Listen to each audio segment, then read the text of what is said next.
Come on. There we go. We've got ourselves a clock.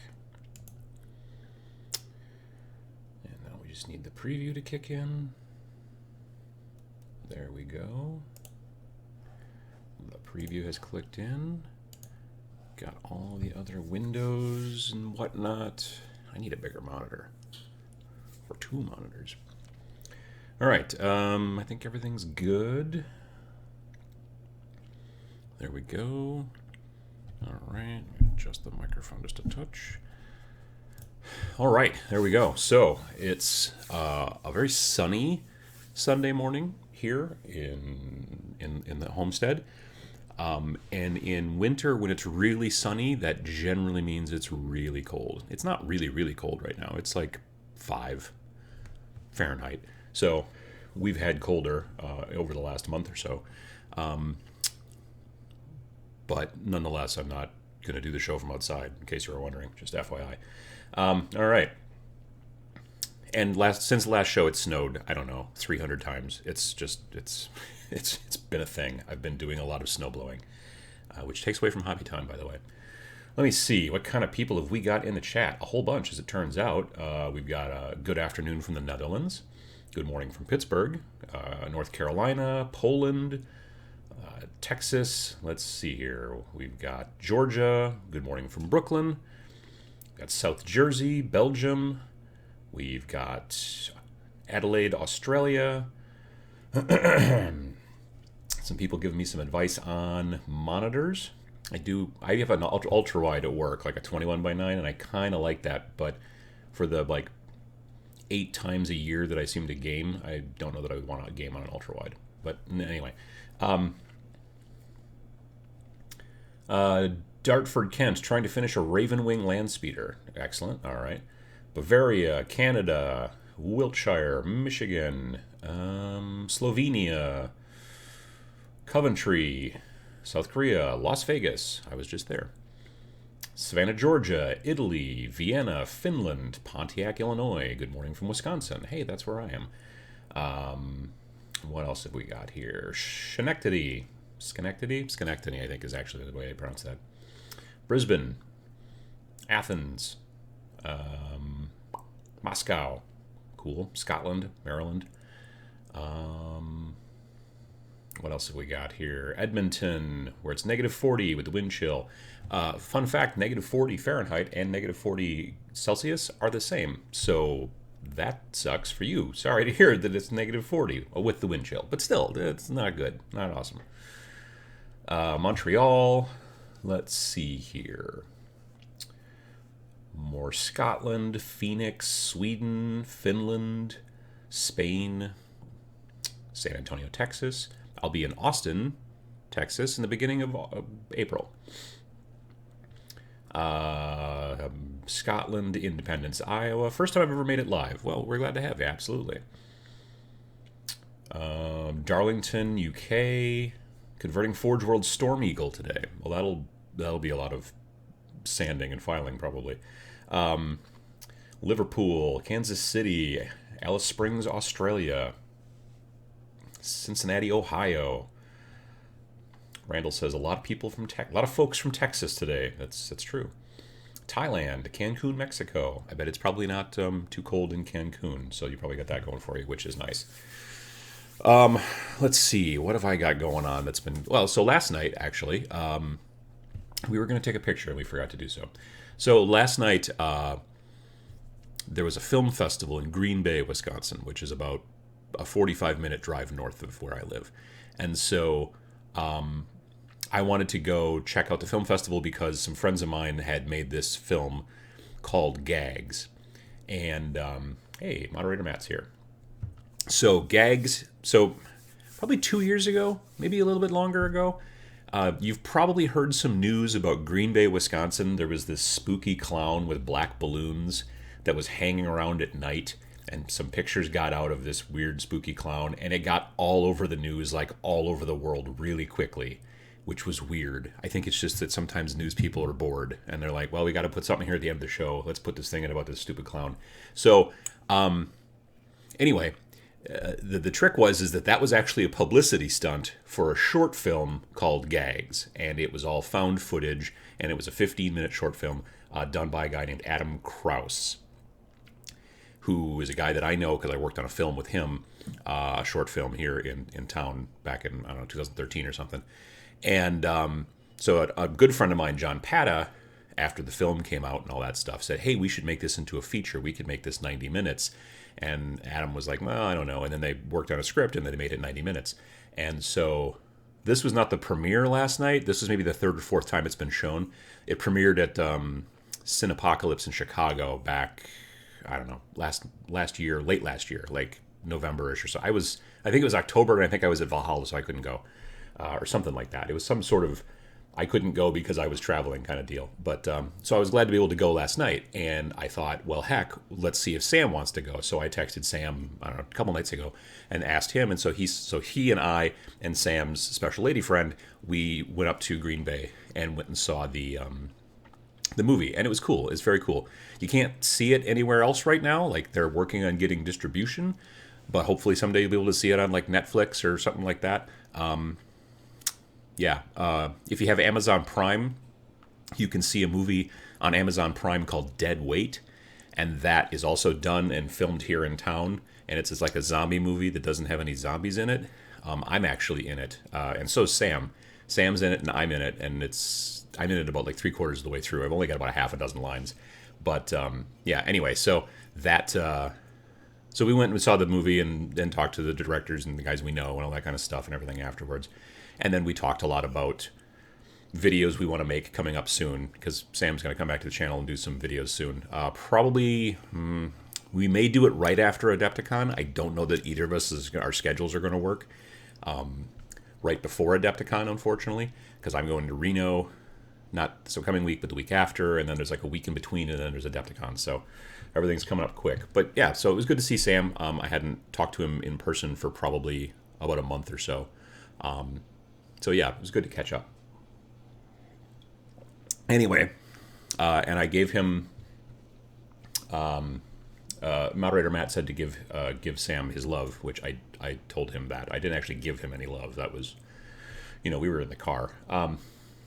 But yeah, we did hang out a bit there. All right. Let me see what kinds of cool stuff is going on in... VJ Morph says, "Wow, so that whole creepy clown thing was hype for some short film." Yeah, it was basically a promo kind of a promo stunt kind of thing that they did, and did not expect it. Like, they hoped maybe to get on the Green Bay news.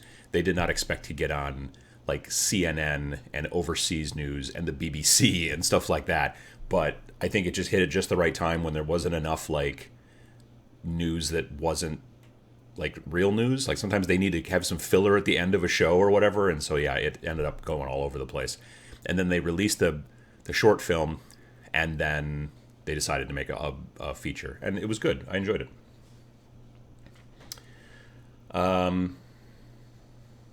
Michael Strange says Tabletop Minions has a CMDB. Oh no, I have an IMDb rating. I don't know if I have a CMDB rating. I don't know what CMDB is, but I do have an IMDb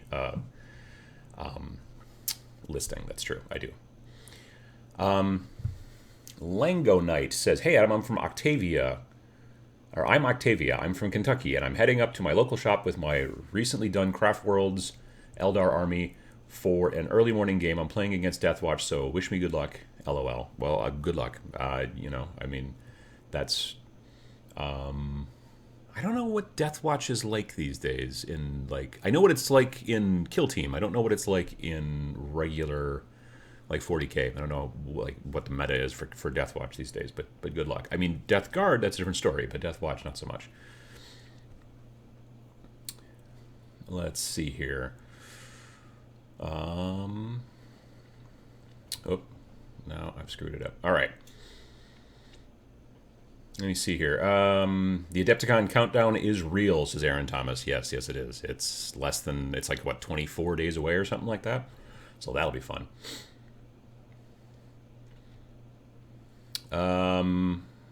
Anthony B says car love is better than no love. I know what you're saying. I don't, but I was driving, so it's just not, you know. Ben asks, what are you drinking out of interest? Coffee, just general coffee. A little bit of Splenda in there. What else have we got?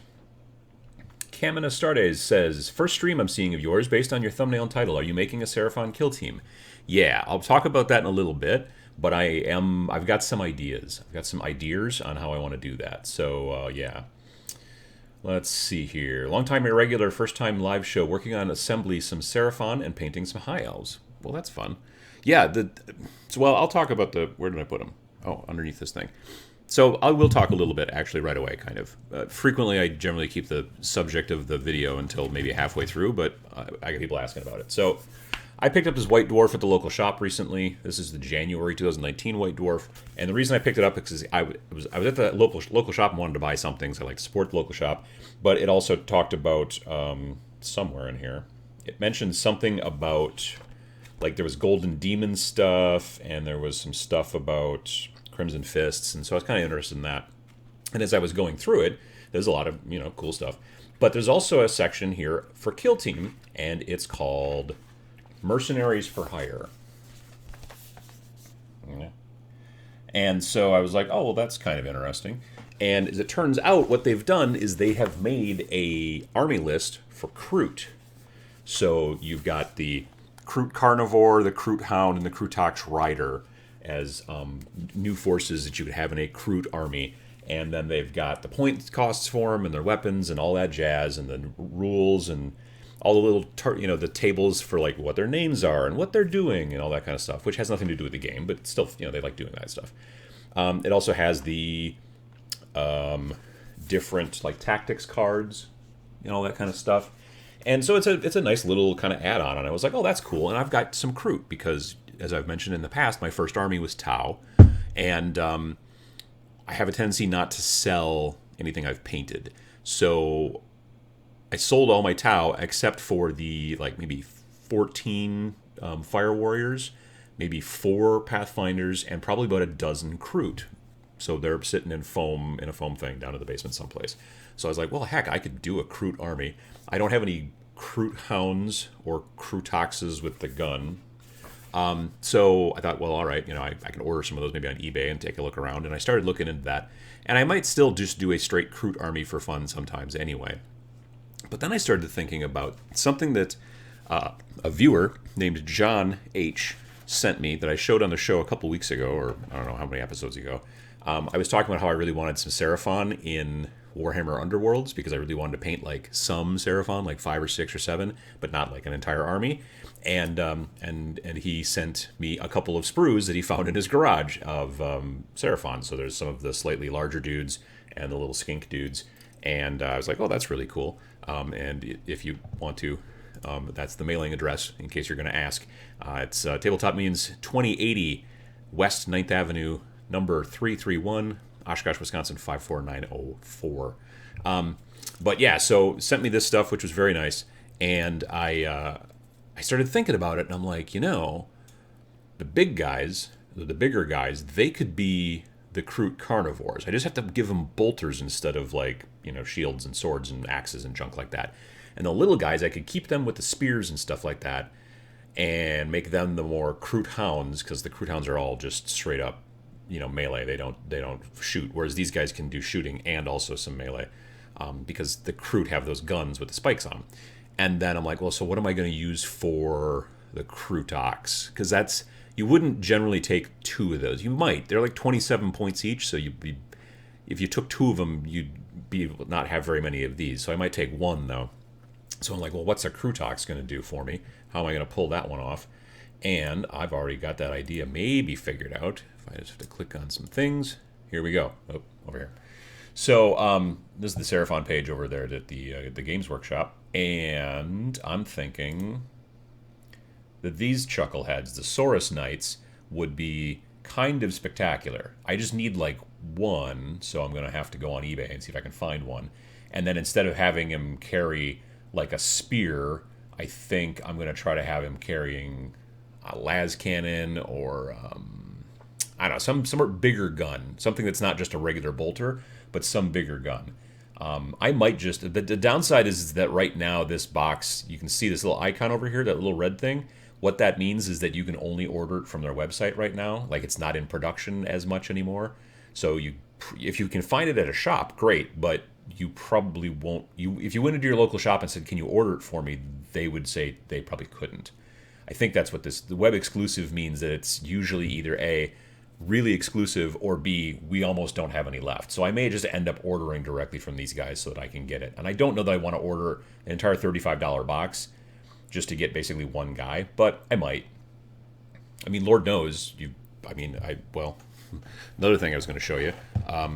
I picked up what's her name here, Severina Rain, and she's $35, and she's one person. So I guess it's not that big of a deal. I'll show you a little bit more about her later on. But yeah, so I don't know. We'll see. I'm thinking about doing that maybe and seeing how that one works. But I want them to not look so Aztec. I know that might be difficult. Or maybe I'm going to mix a bit of Aztec kind of look with also like some sort of scavenged stuff. You know what I mean? Like maybe some Tau pieces, maybe some. I mean, obviously the bolters were gonna they stole off of Space Marines somehow or something like that. So yeah, I kind of want to look into that, and I think that would be fun to use that kind of kill team using the Kroot rules, but using Seraphon as basically stand-ins for that. Making it very simple so you understand these are the carnivores, these are the Kroot hounds, these are the Krootoxes and whatever. And yeah, so I'm thinking about doing that. I think that would be a lot of fun to do. So yeah, I don't know. I think that kind of stuff, and I don't know, like, what is your opinion on this? If someone was going to show up and say, hey, I'm going to play a kill team game, and I'm using these guys, but they're stand-ins for these guys, if it's done well and they're making it look cool and it's easy to spot, and you definitely know that these guys are this and these guys are that, and it's easy to figure out, is that a problem? I mean, I know some tournaments might not allow that kind of shenanigans. Fine. But if you're just playing at the shop or having a good time with your friends, is that cool? Or do you go, no, it's got to be the right models, otherwise I get all confused or whatever. I mean, that's kind of what I wanted to talk about a little bit today. It was like when you want to modify stuff to make it cool for what you enjoy doing, do you ever have people go, well, I don't want to play against that because it's not the right models or anything like that? And this is still staying within the same product line. There are probably I've seen plenty of people play 40K games where they use models that aren't even made by Games Workshop, and they just use them as stand-ins for certain things because they like these models better, or it fits the theme, or whatever the deal is. So, yeah. So let me know what you think. I think that my chat window has slowed. Oh, geez, now it just caught up. Oh, Lord. All right. Cold One Riders is Krootox. That's what the new painter says. That's not a bad idea. I could see that. Let me see here. You can just take one Krootox rider. Yeah, I guess that's a good point. Now that you mention it, I hadn't looked at that part, but I bet you're right. Krootox versus Power Fist was a bad matchup for the Ox. Yeah, I could see that. Anything against Power Fist is not a great idea. What else here? Let's see. Good evening from the Philippines. Working on an Everblight commission for Warmahordes. Well, that's cool. Hey, Joshua. Not a fan of Kroot. Can't get past their save in 40k, and they just look odd in my Tau army. Well, I mean, that's the whole idea. Like, if you're not familiar with the Kroot basically kind of work for the Tau. The Tau work for is maybe a strong word. I'm sure that there's, to some degree, some coercion involved in that, and I don't know exactly what. I haven't paid super close attention to what the most recent retcon of the lore is about how the Kroot and the Tau work together and what that. But the Kroot in the past have been something you could add to your Tau army, and they're just different types of figures. But yeah. Let's see here. What else have we got? We've got Emily saying good morning. Good morning.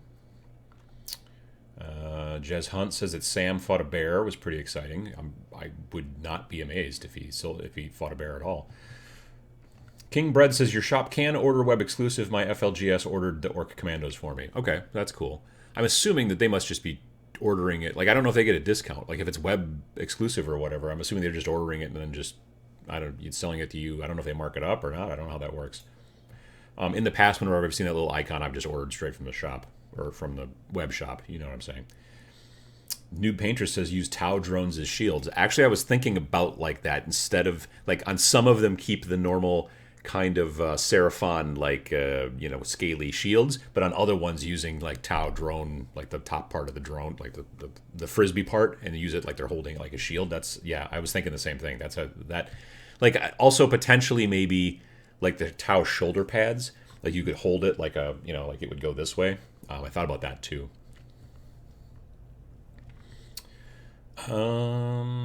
If you got the Start Collecting box, you get the Carnosaur miniature, which is amazing.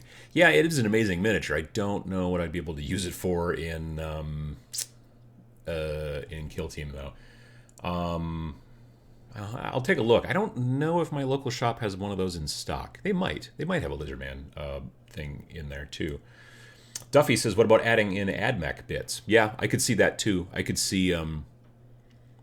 Yeah. Like the guns, maybe, but well, yeah, that might be. Honestly, if I could get another one of those, what do you call them? The big sniper gun that the one of the vanguards or rangers uses, the something galvanic arabesque or some junk like that. That might be a cool gun to have the or the whatever the rider, the Saurus Knight shooting. If I can figure out how to get him to hold it, that could be kind of cool. Julius says that, hey, that Kroot thing fits lore-wise, too, with them absorbing DNA of stuff that they eat, so maybe they have a diet of space gators. Well, there you go. See, I can see that. Yeah, definitely. In Warhammer World at the Mao, there is a dragon with las cannons and the armies on parade. It looks epic. Well, that's cool. Let's see here. Sam and I were talking last night, actually, about how because he was just over there in the UK and went to Warhammer World and said it was super cool. I'm hoping to maybe go, maybe in the fall. I don't know. We'll see. Brian Griffith says there are feral enclaves of basically lizard men that are remaining vestiges of the old ones in 40k. Well, see, there you go. That they should. I wish they would make rules for that sometimes. I mean, it's cool that they're starting to put like other kill team rules and things like that into White Dwarf. I do kind of wish that, like, I don't know if those rules are available anywhere else. Like, if you can only get them through White Dwarf, because then that might be kind of, I mean, I don't know. You know what I mean? Like, I know that the Kroot are already in Battlescribe. So if you wanted to just sit down and write yourself a Kroot list, they're already in Battlescribe. Now, obviously, you don't have all of the information in Battlescribe. You have all of the stats, but you don't have all of the extra cards and all that junk. So, yeah, I don't know.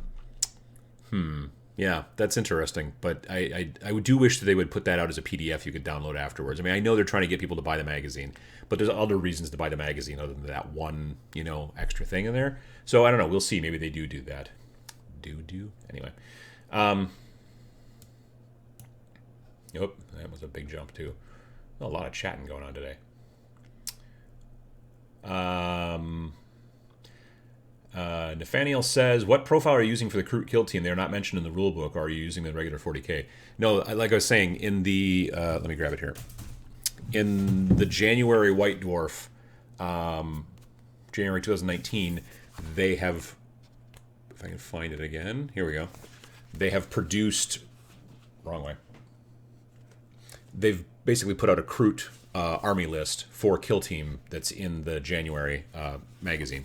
So that's what I'm basing it off of. So I'll either be doing the Kroot. I'll be doing the Kroot that way if I go Kroot, but if I go Seraphon, which I'm kind of working on and heading in that direction, I'll definitely do that as well. So there we go. Ben says, I love the Kroot. They've got beaks and they kind of look like birds, but they don't have wings. So you got that going for you. I'd be okay with counts as, and I'm open to do it myself too, but it has to have effort put into it. Oh yeah, no, definitely. I agree. Kelly says, Krootox are out of stock and very hard to get, so you'll probably be custom building it anyway. I did actually order one on eBay, so it's going to be coming soon. I actually ordered it, I think, last night. It's metal, and what are you going to do? But it's, yeah, so it'll, and it's going to be a lump of metal too, because it's big, So, yeah, in theory, I will have eventually a Krootox, but I think I might actually work on the Seraphon stuff first. But that still means I need to get that Saurus, whatever that guy's, the knight, one of those guys, or maybe I'll just buy a box and go to town that way. The Noob Painter says, people have been super positive about my Abhuman Imperial Guard, a mix of Beastman parts and Imperial Guard weapons. I haven't played them yet because I'm still working on them.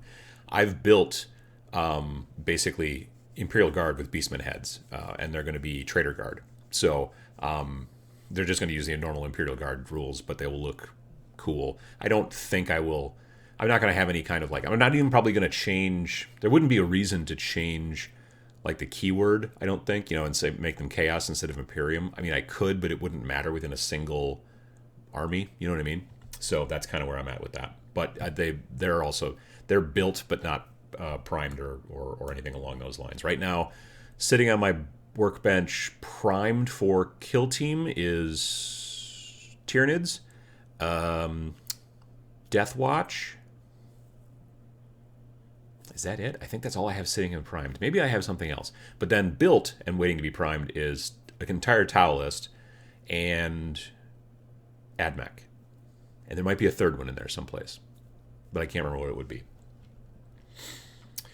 Evil Eyeball says, hello, Uncle Adam and everyone. This is my first every other Sunday show since becoming a father. Well, congratulations on becoming a father. Also, congratulations on making it to the show. So that's cool, too. Space Marine shoulder pads as shields, too? I don't know. If I could figure out how to make a Space Marine shoulder pad into a helmet for one of the lizard dudes, that might be kind of fun. You know what I mean?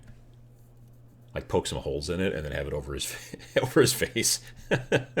I suppose the holes would be on the side because their eyes aren't on the side like a whatever those Jackson Gecko? No, Jackson. The ones with the weird eyes. Kroot are scavengers, so I really like these ideas. Yeah, no, I think it'd be kind of fun. Arquebus is the word I was looking for earlier. Arquebus. Transuranic, not the galvanic. Gotcha. Yep, that's the one. All right. Let's see here. What else? Kelly says, played Kroot Kill Team versus Guard this week, and lack of save was not as big of a deal as you would think. Wound rolls of flesh wound happen pretty often. Yeah, I could see that too. JB says, really getting into this game, but it's a bit overwhelming at this point. I know I want to get into Kill Team just to pick my team at this point. Thanks for the videos. Pretty sure you will help me choose. Yeah, I mean, honestly, just start somewhere. Just start and, build. I'm going nuts. I already have 5 Kill Teams painted and whatnot and all that stuff. But that's one of the cool things is once you get rolling and really get into it, you can do that sort of buffet, a little bit of this, a little bit of that. But when you are starting out, it's a good idea just to pick one army and just build that list and play that list, and then don't do anything else. Don't build any more stuff for a while. See what you like, see how your play style is, and then start making decisions based off of that on maybe your second army, that kind of thing. The Kroot are kind of borrowed from Judge Dredd. I had no idea. I like Judge Dredd. Oh gosh, I haven't seen anything like that.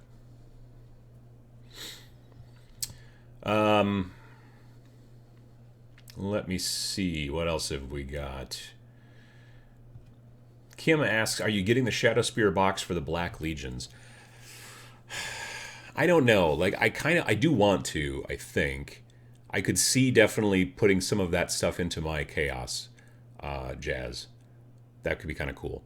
But yeah, I don't know. I'm not sure yet. I don't know how much it's going to cost. I don't know. I know that they're talking more about it. They're releasing more today, I think, about it. I know there's been a bunch of stuff leaked about it. But yeah, I haven't looked into it super duper hard yet. I know that I've seen some people online saying, "Hey, these models look amazing," but the War Scrolls, or not the War Scrolls, the data sheets that have been released are evidently not perfect or whatever. You know what I mean? This is one of the reasons why I'm kind of glad sometimes that I'm not a competitive player, because I'm I really like this model. I think it's amazing looking. And then someone's like, yeah, but it plays terribly in the game and it's not competitive. And I'll be like, but it looks amazing. And so I don't care. You know what I mean? That means I don't win a lot of games, but, I have a lot of fun building and painting, and I think the stuff looks cool. And as long as I have a good time playing, and, if I was to go to tournaments, I would care a lot more about that stuff, obviously. That's the whole point. But because I don't like to play competitively personally, then it's okay if the rules are subpar. It's weird, though, I have to say. It's weird for them to come out with new stuff they want you to buy and then not make the rules good. Like, normally the issue that you see in all kinds of different game companies, specifically miniatures and things like that, is that the new stuff is usually better than the old stuff because that's what gets you to buy the new stuff. You know what I mean? Like, Genestealer cults came out and people were like, oh my god. And so now a lot of people want to build Genestealer cults. And there's those people that chase that, well, this is the really good army right now. So they do that, and that's fine. But it would be odd, I think, for them to release a bunch of chaos stuff and then that they want you to buy, and then the rules aren't great, and people are like, well, I would buy it, but it's not competitive, so I'm not going to bother. That seems weird to me. So maybe it's just people overreacting versus leaked sheets that they've already seen, or I don't exactly know. I haven't kept up, frankly, on all that stuff lately. Let's see here. Joseph asks, this month, when will the irregular show be? It's usually the Saturday that's closest to the 20th. But will I be traveling? Yeah, no, it'll probably be the 23rd, actually. Is that right? March? Yeah, it'll probably be the 23rd. Yeah, because that'll be in between me being in Reno and then me going to Adepticon. So actually, it'll work perfectly. The Every Other Sunday show, there's going to be a bit of a glitch at the end of March going into April, because the last day of March, which is a Sunday the 31st, I'll be at Adepticon. But then the next weekend, I'll be in Austin. So I'll be gone for 2 Sundays in a row. So I got to figure out what to do with that situation. We may just have a break a little bit there, unfortunately. But and then there's other conventions coming up, so I've got to figure that out. I've got to basically get out an Aztec calendar and a sundial and a star map and try to figure out how to kind of plan this with my travel schedule currently, but I'll figure it out in some fashion. So that's kind of where that's at. Let me see, what else? Iron Fang says, am I the only minion that backed Cool Mini or Not's Hate board game? I got my pledge last week, 103 miniatures, clocking in at over 20 pounds. I don't technically think you are, because I know Sam got it. When I picked him up last night, he showed me the giant box that all of his Hate came in, and I was like, oh, that's pretty cool.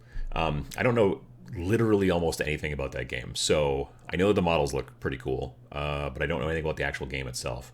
I didn't back it myself either, so there are probably other people here that have backed it, but I am not one of them. Let me see, what else have we got? Interesting about the crew talks. I think I have 2, but the last time I tried to trade them off, there was no interest. Well, now might be the time. Pop Burnsy says you could use the Servants of the Abyss rules for Trader Guard 2. Yeah, except that, like, honestly, like, one of the things that's slowing me down about doing the Trader Guard with the goat heads is that they've finally released decent Trader Guard in that Servants of the Abyss list, which is what you get in Blackstone Fortress. Yeah, so I'm like, well, I could paint these guys up and go through that, and I will eventually probably, but right now, the Trader Guard models that came out in that look really nice. Plus, there's also some goat people in there too, so I'm going to, yeah, I've already got a Servants of the Abyss list, like, written in my phone, and I'm like, this is what I'm going to do. I just haven't gotten to building them yet, but yeah, that's also an issue. Also, I was going to show you something else that's super cool that I'm going to pick up. I don't know why, but I'm going to pick it up. Sometimes I buy stuff just because I think it's kind of cool, and I may not actually play with it, but where the heck are you? Here we go. This is evidently supposed to be coming out next week. This is for Necromunda, and these are... So, the Amble, which was like this big scary monster with big pinchy things in the front, it came out last week, I guess, for Blackstone Fortress, I'm pretty sure. And it's just this big scary monster creature thing or whatever. Well, evidently they've also got a version here that is for Necromunda. So it's going to be this, again, he's got the big pinchers here and here in the front, and there's different ways to build him. And he's just a big, cool robot. And I don't really play Necromunda much, but I think this model is awesome looking. So I'm like, well, I kind of want to get one. How much does it cost? Oh, $40. Hell, yeah. No, that's... Oh, you get 2. Add a pair of brutal ambots to any gang. Well, heck. I mean, so I'm not going to use them actually in Necromunda, but I still want to build them and paint them, and I think they're kind of awesome. So I will definitely pick these up. 2 of them for $40. I mean, they're probably not huge. What size is the base? they're 40 millimeter bases, so they're actually probably not real big. They're maybe yay tall, but still, I definitely want to. I think they're just amazing looking models. I can use them in all kinds of other games. I could use them in post-apocalyptic games. They could technically end up maybe in Wreck Age. If I wanted to write up some rules for them, or talk to a guy that I know who could maybe write up some rules for them.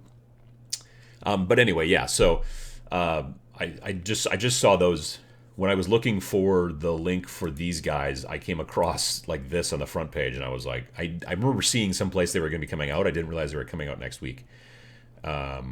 So like, yeah, I'm definitely gonna try to get those from my local shop. They're pretty cool.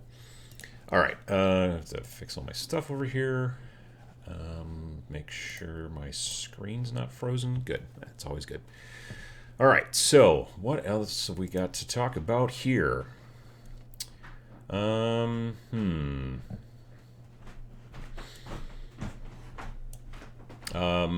asks, what are your thoughts on Shadowspear? I mean, it's amazing in my mind to some degree that they are releasing a box set that I don't think has any models in it that are duplicates. And, well, not duplicates. Like, they've been releasing some of these box sets where they're like, oh, well, here's a bunch of stuff you can get that we've already been producing. Here's another stuff that we've already been producing. We've got 2 sets of them. This is like a box you can get from them that's cool, that is cheap, you know. But then we're going to put in maybe a couple extra little new guys that you can't get anywhere else. Like they did that with Forgebane. That was the only place you could get the armigers for a while, and, you know, that kind of stuff. So when they said Shadowspear, I was like, okay, cool. They're going to release like maybe 2 or 3 or maybe 4 new models in a box full of already stuff that they've made. But then they started showing off all the models, and now that we've seen the pictures, it's an entire box of all new stuff, as far as I can tell. There might be some Primaris stuff in there that's duplicate, but I didn't look super close to the Primaris. I was really more interested in the Chaos.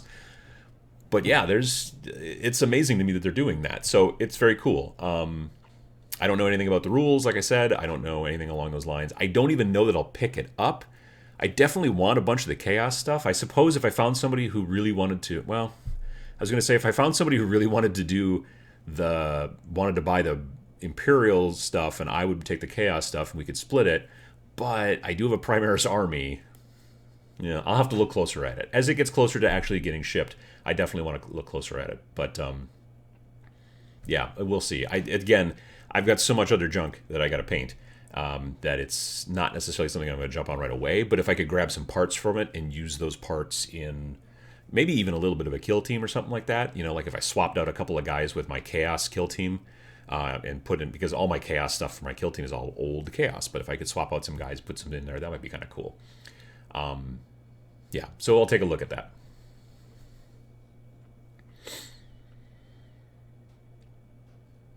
Ray says, Adam, waiting on good Rattlecan weather for the Tau list. To some degree, yes, though I still don't know what color I'm going to do them in.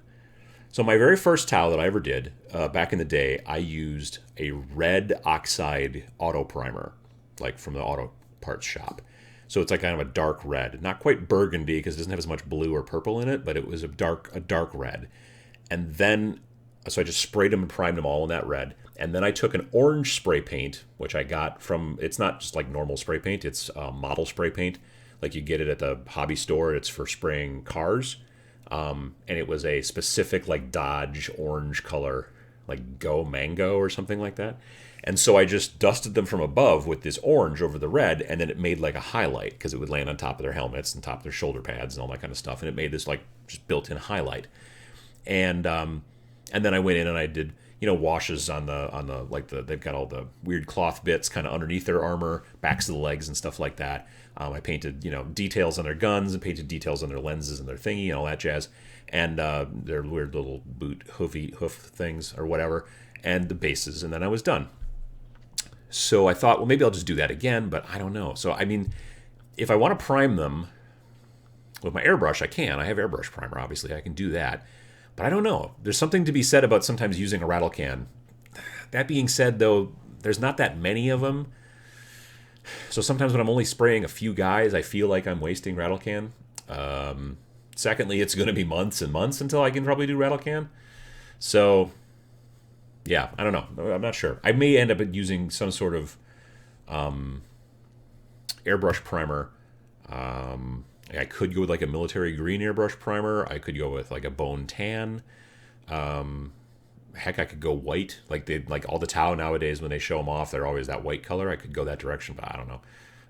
I could go blue. Could go just straight up like ultramarine blue Tau, and then like throw a bunch of washes on them to make them kind of dark blue. That might be kind of interesting. Some sort of contrasting color, something orangish for certain contrast. I don't know. Maybe yellow.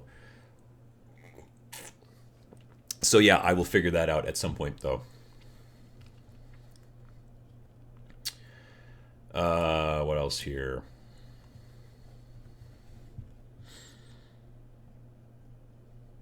Oh my goodness, all kinds of people I know in here. I see Christopher Dick from Milwaukee. I see Jay Tick from Milwaukee.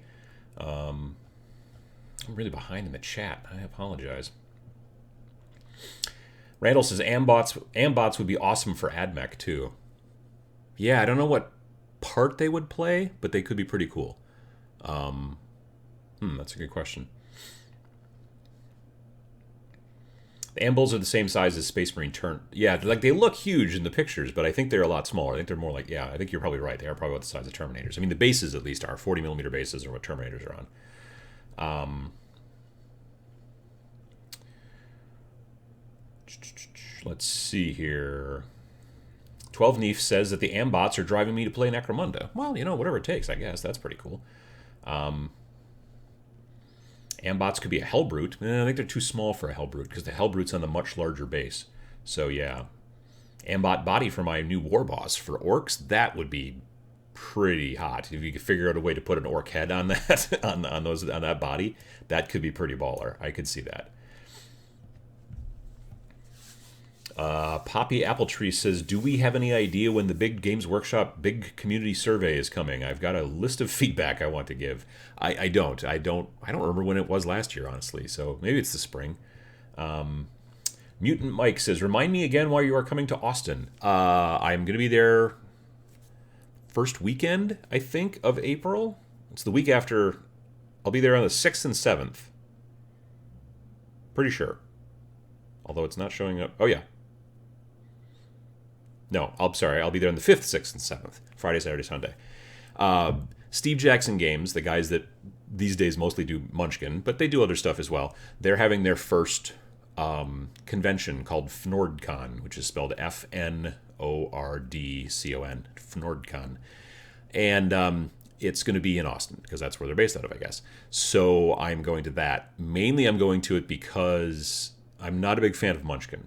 I'm not against it. It's not something I really play these days.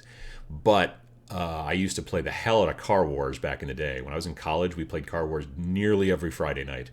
And also Ogre, but Car Wars was really my jam. So they are working on a new 5th or 6th edition, I forget which edition, of Car Wars. I think, honestly, it's in response to how much Gaslands has been kicking ass.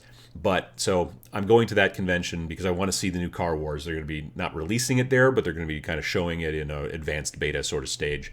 And I want to check that out. Plus, I've got some friends that live in Austin, so I'm going to be probably having dinner with them at some point. And I've never been to Austin before, so it's a thing. So yeah, that's when I'll be there, the 5th through the 7th of April, and it's for the Steve Jackson convention. So we'll see that. We'll see how that works out. By early April, I'm assuming it won't be crazy hot there. I'm probably not. It should be fine. Let me see here. Shadowspear leaks are everywhere, people are saying. I get that. What else have we got here? Woods Lore says, I seriously want an Age of Sigmar army that is just Troggoths. I got a friend who built a pretty big Age of Sigmar army that's just river trolls, the ones that are puking on people. But then he realized he needed to add a bunch of stuff to it to make it a legal list if he wanted to play matched play. And I forget what he added. Like, he's just barely got enough battle line, and then everything else is those guys. So yeah. Nick Owen asks, is it possible to field Legion of the Damned in Kill Team? There's not a list for it that I've seen yet, unless something came out in a previous White Dwarf or whatever. I don't buy all of them usually. I'm starting to buy them more because my local shop is starting to carry them. So and I honestly, there's like like since the beginning, even of just this year, they've really started to up their game in putting, like they want to put rules in again, and they want to make it, like there was a while there where White Dwarf had nothing going on inside there, and now they've really started putting some cool stuff in there. So if you like that kind of thing, that's the kind of thing that you would like. As far as Legion of the Damned, though, I don't think so. I don't think there's any specific rules for it in Kill Team. What else have we got? Nicholas says that the press release for, and I'm assuming for Shadowspear, says 100% new models. So yeah, evidently I was not wrong. That it looks like everything in there is pretty new, so that's pretty cool. David asked, is there an estimate on the price? I have not seen that yet. I know that that new Carrion Empire box for Age of Sigmar that has a bunch of Flesh Eater Courts stuff, like zombies and ghouls and whatnot, and then the other side is Skaven, but just only like the big stuff, not really like normal little rat people, but mostly just the big stuff. That's like 150 or 160 bucks, which I was kind of surprised by. Yeah.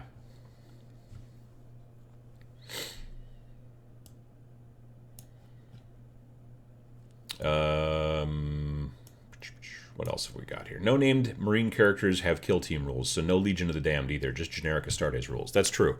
Like, there's not specific rules for Space Wolves or Crimson Fists or Ultramarines or Blood Angels or anything like that. They're just basically Astartes. So, I mean, if you just wanted to use those models, there's no reason you couldn't. They just wouldn't have any cool special features or special, like, abilities that normally Legion of the Damned would generally have. Death Guard and Thousand Suns are technically named chapters. Somebody else picked that up. But for Chaos. So I guess... But for Astartes, it's pretty much just... Yeah. Death Watch and... now that you mention it, Death Watch and Grey Knights have their own thing. But amongst normal-ish Astartes, they haven't done that. I wonder why that is. Huh. Yeah, why would they go with Grey Knights and Death Watch, but not have special abilities for... Like... Blood Angels would definitely have special abilities. Space Wolves would. I don't think that you could use some of the special abilities for, say, like White Scars because they couldn't bring motorcycles into Kill Team, you know, that kind of stuff. But yeah, it's interesting.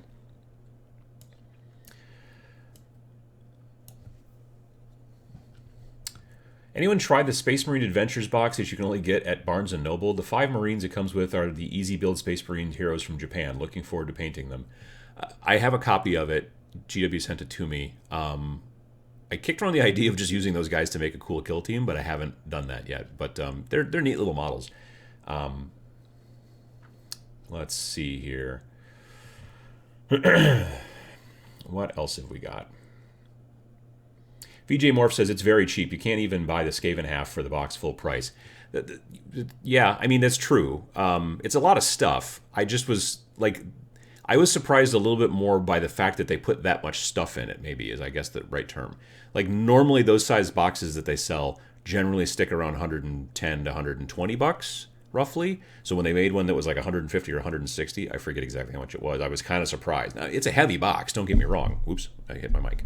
But yeah, I'm not saying that the price is bad. I'm surprised that they put it at that price point, which means they have that much stuff in it to some degree. Yeah, I'm pretty sure it's a price savings because you're getting like the Warpfire Cannon, you're getting Doomwheel, you're getting like 3 Storm Fiends and a couple of new models. Like there's that weird dude that fires the spear thing or whatever, the new Skaven dude. So yeah. What else have we got? Let's see. I guess the structure of those armies are different enough from the rest of the Astartes that they justify their own rules. That's probably true. I mean, you know, Grey Knights are psychic, so they've got that going on, though in Kill Team it's barely noticeable. And then Death Watch have got really weird weapons to some degree, so I can see that being... I can understand that too, yeah, I guess.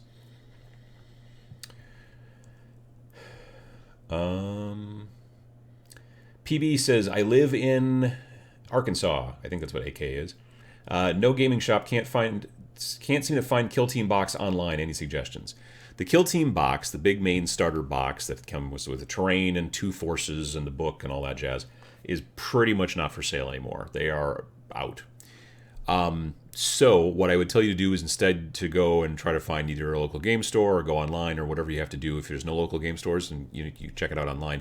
But just buy the base book. It's like $40, and it's just the rules. And then you can use whatever terrain you want. You can use whatever, you can use whatever models you want.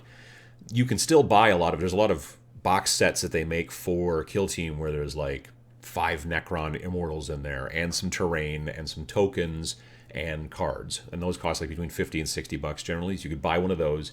You buy the starter book, or the main book, core book is what they call it, for like $40. And then you can probably build yourself an army and go to town from there. You may have to add a couple more Necrons in there or whatever, but they do that. All you really need to do to play Kill Team, though, is just have that main $40 book. The big box set is great if you want lots of terrain and stuff like that, but they don't make it anymore. You can still buy the terrain separately, but they don't have it in that main box anymore. But they've been selling all those terrain kits separately. Or if you already have terrain, or if you like to build terrain, totally go that way, knock yourself out. But yeah, the actual book itself, or the actual big honkin' box, you can't even get it on the Games Workshop site anymore, so it's not around. Or AK is Alaska. That's also... What's Arkansas, then? Is it AR, I bet? Yeah, okay, yeah, there you go. Not necessarily great with my geometry. And I know that's the wrong word. Let's see here.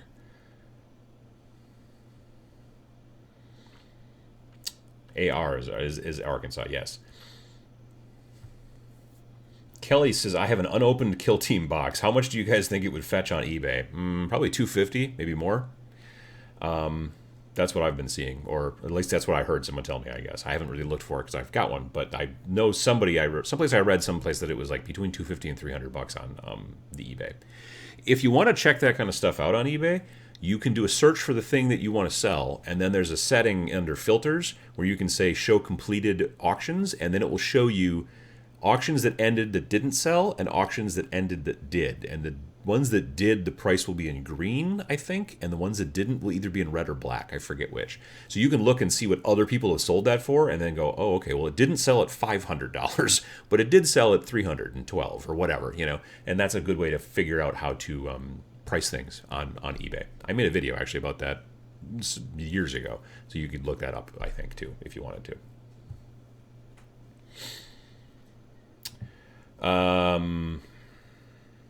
Let's see here.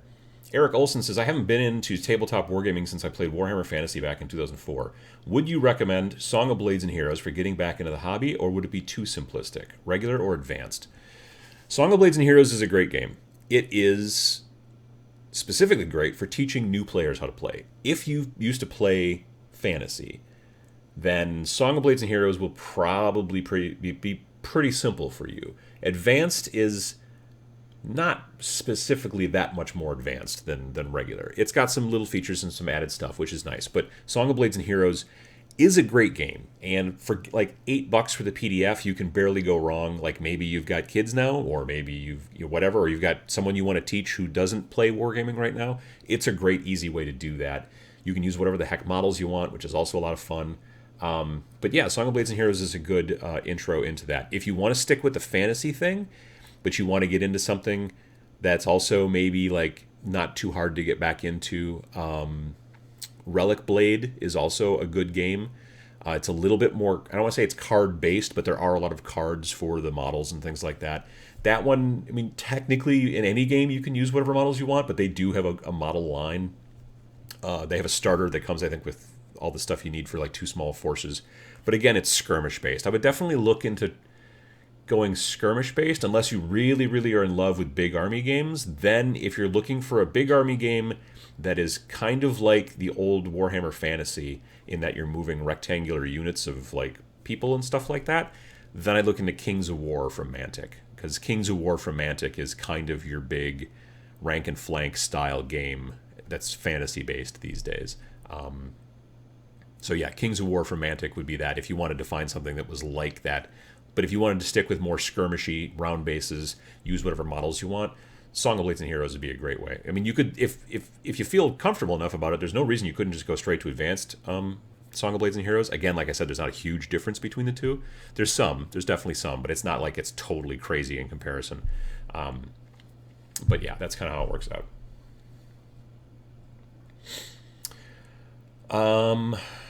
Rolling Thunder says, I keep waiting for the Pachow after I made a video for that. Yeah, no, I can't do it live. I know, it's a bummer. Esoteric Wolf asks, have you looked into a skirmish game called Dust 1947? It's really quick to learn, and the theme of World War II with mechs is just plain fun. Yeah, so I played... When Dust first came out, it was Dust Tactics, and it was made by Fantasy Flight Games, and it was a board game, kind of. I mean, it used miniatures, but you were just playing on a big grid, and it was like you were playing on a giant chessboard, because you just moved, okay, this mech is going to go 1, 2, and it was like not... I thought the models were awesome, but I watched it played, and I even played a demo of it at Gen Con when it first came out, and I was like, nope. But then Andy Chambers, and Mac Martin, who was one of the early writers on Malifaux, those two guys sat down and wrote a game called Dust Warfare, also for Fantasy Flight Games. And that was a straight-up miniatures game. You weren't playing on a grid or anything like that. You played on a normal board, and it was all measurements, and it was really good. It was a really great game, and I really loved it. So I bought a bunch of stuff for that, and it was really a lot of fun. And then, I don't know, business happened and stuff and this and that and the other thing, and eventually Fantasy Flight got rid of all their Dust stuff, and it went back to the original creator, who's a guy named Paolo Parente, which I'm probably mispronouncing. And Paolo... who I've met once, actually at Gen Con. He was a very nice guy. Anyway, so they've started this new company, and they do this Dust thing, and now it's called Dust 1947. And I've watched it played, but not done a demo, and I keep meaning to. Maybe this year at Origins, because they always have a decent-sized presence at Origins for some reason. Or at least they have the last couple of years. So maybe I'll try to take a demo of it. I still have a bunch of the models. They're great models. They've started to move into like a sort of a weird Cthulhu area now. So you've got... Cthulhu is now involved. You have like Americans. Basically, it's alternate history World War II. Kind of like Conflict 47, but way crazier. Conflict 47 is like... if historians were going to come up with like, well, this changed and then these things happened and then we got laser tanks and werewolves, whereas, like I said, with Dust 1947, they're like, hey, Cthulhu, and it's kind of crazy. So I have not actually played, like I said, I haven't played Dust 1947. I've watched it, and I'm not sure if it's my kettle of fish. So we'll see. Like I said, I'm going to try to get a demo in maybe this year at Origins, because I'm going to be sitting around a lot at Origins, because I don't have... I tried to run some seminars at Origins this year, and the Origins, their system is, I think the kids say whack, is what they say. It's just not great, and I could not figure out how to fill out the form, because I wasn't running a game. Like, there was one form for, hey, I want to run a game at Origins, and you're like, yeah, but I want to run a seminar, and they're like, oh, well, then just don't fill out some of the things. But I'm like, but some of these things are required, and they don't let you fill out the form unless you fill it in, and I had an email chain back and forth, and then I gave up. So if anyone here if anyone watching this video is from Origins, you try to fix that, would you? I mean, I know you won't, but if you could, that'd be great. Here's another thing about Origins that sort of bugs me, is that if you want to see the events list of what's going to be happening at Origins, you have to download an Excel document and then look at it yourself. And I'm like, as a guy who builds websites for a living, that's not right. You shouldn't do that. It's kind of not useful. Having that as an option for people who do like to mess around with Excel and do all that kind of stuff is great, but it's not real searchable SEO-wise. There's a lot of problems in doing it that way, or having that being the only way. Anyway, I'll be at Origins, I guess, is what I'll be doing, and I'll be evidently playing a lot of demos because I'm not going to be running any seminars. So there we go. A little off track there, but there we are. Gaddis Gaming says, Dust is my jam. I know it's your jam. That's not the only place that I've watched it played, but that's your convention last year in July is one of the things one of the places where I watched it play. That's where I first saw the crazy Cthulhu guys. I think that's the first place I saw. Well, it's the first place I saw them in face to face. Anyway, let me see here. What was the question about address? I don't know. I didn't catch that. Looking for a new chair, shop stool for my hobby table. Any suggestions? I don't know much about those.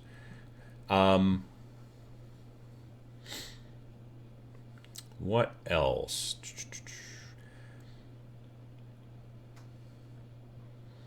Emily says, "Oh my God, the CV file. Ugh, yes, yes, you know my pain."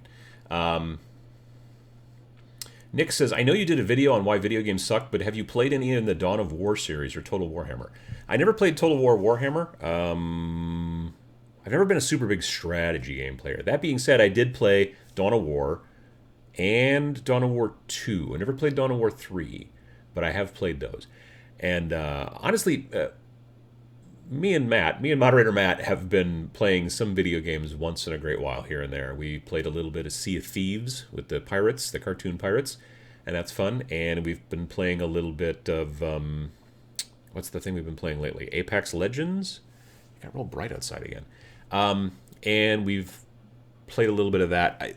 The issue is, for me at least, is that I've been starting to play some video games sometimes at night, because if I'm painting for a couple, 3 hours, let's say, I get like an eye strain headache, because I have a tendency to look over the top of my glasses, which is, I know, super bad, but it's what I do.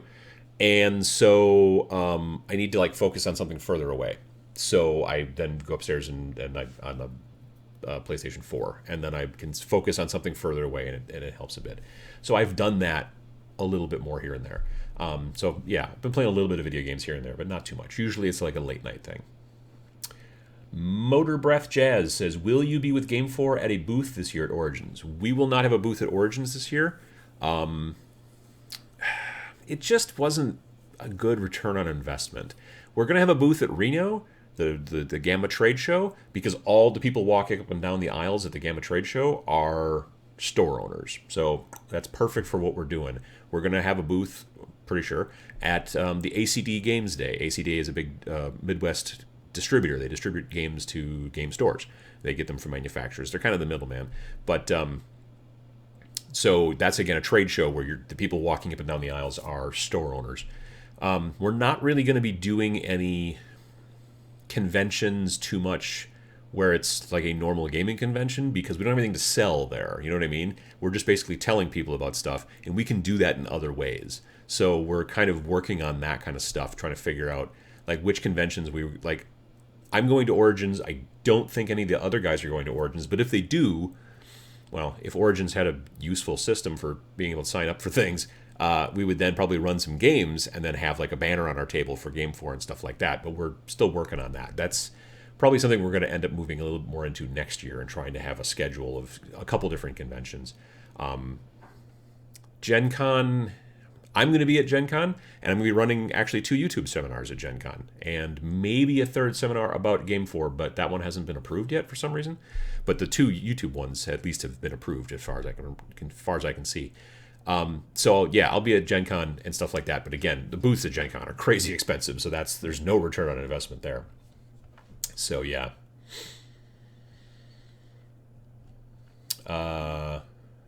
Carl says, "Hey Adam, you ever played D&D? What are your thoughts on it?" That was the first kind of nerd game that I ever played back in like the 5th grade. I remember playing, in the 5th grade we were playing D&D, and then after that I got into BattleTech like in the middle school for a while, and then got back into BattleTech in college. But then started playing Rollmaster, which was a role-playing game made by Iron Crown Enterprises, and we were playing in Middle Earth, so it was kind of Lord of the Rings-ish, but this was way before the movies and stuff. But yeah, so I have done some role-playing. I'm not particularly good at it, and I don't generally play a role when I role play, so that's problematic. But yeah, that's one of the things that I have done it before. Like I said, it was my first. Like you play like when you're a kid, you're playing board games, Candyland and Life and Sorry and junk like that. But the first like game that wasn't like that was D&D for me. And I'm super glad that there's like this huge D&D renaissance and role playing in general. But D&D is like 5th edition is going crazy, so that's really super cool.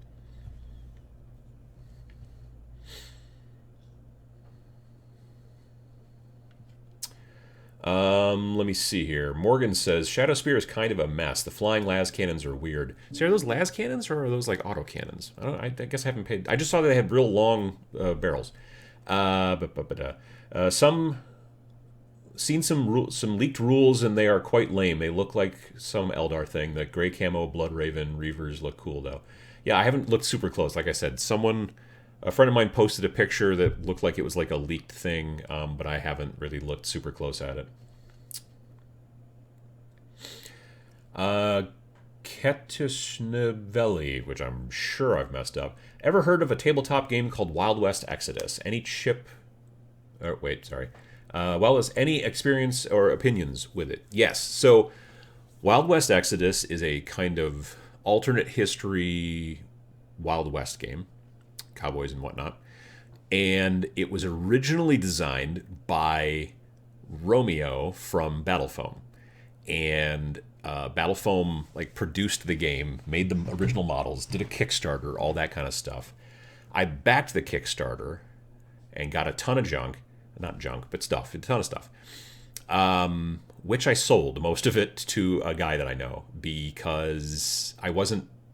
Like, I got sidetracked and was doing a whole bunch of other stuff, and it was just sitting there, and then he posted some stuff on Facebook, and I was like, oh, well, I've got the Kickstarter if you want it. So I sold it to him.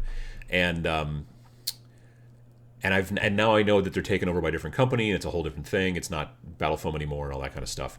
And they've made a bunch of additions to the rules and changed a bunch of stuff. But it's been around for a while. I've watched some demos like at Adepticon, but I've not played it. I've just never been a big Cowboys like Wild West fan. Like that's not my... I don't generally watch movies from that era too much. Yeah, I don't know. It's just not necessarily that interest area for me. But I know that the game itself is at least now seeming to get a little bit more traction and going that direction, which is cool. And the models have generally looked pretty cool. Some of them look very computer rendered. They're all pretty much designed on computer. The earliest ones, it's not like they looked bad, but they just looked a little stiff. The poses looked a little stiff. I know that Malifaux, like all of their models nowadays are all sculpted on the computer, but they just look so much more, I don't know, real, dynamic. I'm not sure how to put it. The early ones from Wild West Exodus looked a little stiff, and I haven't looked super close at the most recent ones. But I know that James Wapple, the painter, was doing a lot of the painting for the initial sets, and his paint jobs at least looked friggin' amazing. So that was really cool. But yeah, Wild West Exodus is, I think it's gaining steam. So steam because of trains. But yeah, that's kind of where that's going.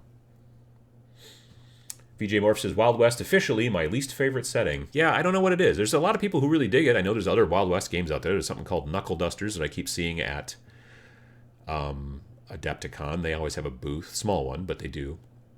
Like, I don't know. I'm not into that type of gaming, and I'm not particularly into pirates. Like, I like playing video game pirates to some degree. That's sort of a fun game.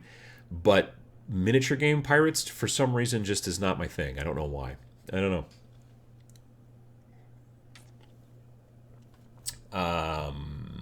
Let's see.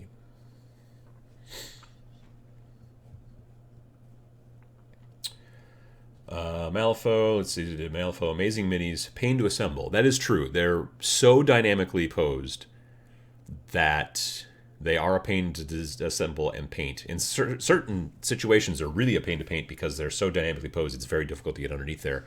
And because some of the parts are so small and kind of sometimes a little squirrely, that it is also difficult to paint them in sub-assemblies. So, yeah, no, I know what you mean.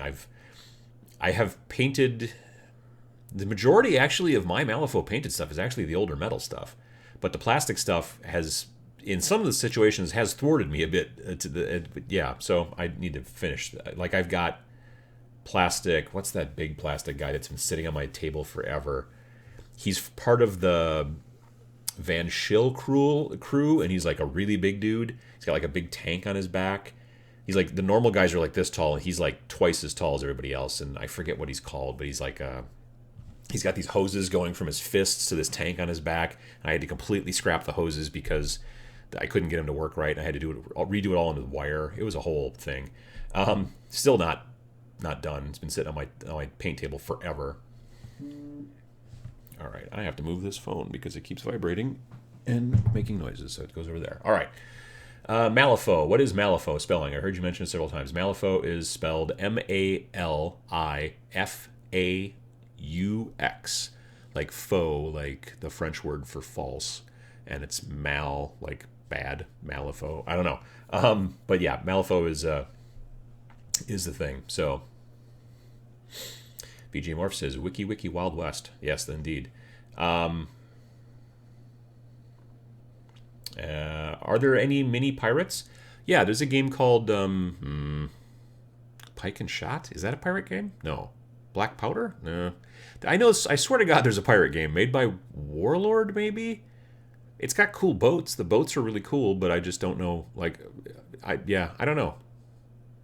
I should try to play a demo. If they've got demos running at Adepticon this year, I think it's Pike and Shot. Firelock Games? Does that ring a bell for anybody? But yeah, that's a pirate game. So yes. King Bread says, I don't think that the pirate theme lends itself to miniature gaming very well. Yeah, I don't know. I mean, I know that people play it. I don't know a lot of people that play it, but I know people play it.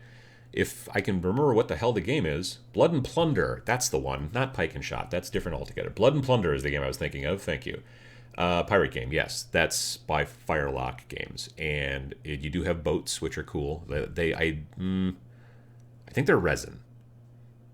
Maybe they're 3D printed. I'm not sure, but they're like, I don't know, like a foot long generally, because they're not giant galleons. I mean, they may sell giant galleons, I don't know, but they're generally, the boats are more sloopish, and maybe brigantine a little bit, and then so they're usually about a foot, maybe a little bit longer, and then you have guys on there, and then they basically fire guns at each other and stuff. And I mean, you can also fight like on an island or whatever, that kind of thing.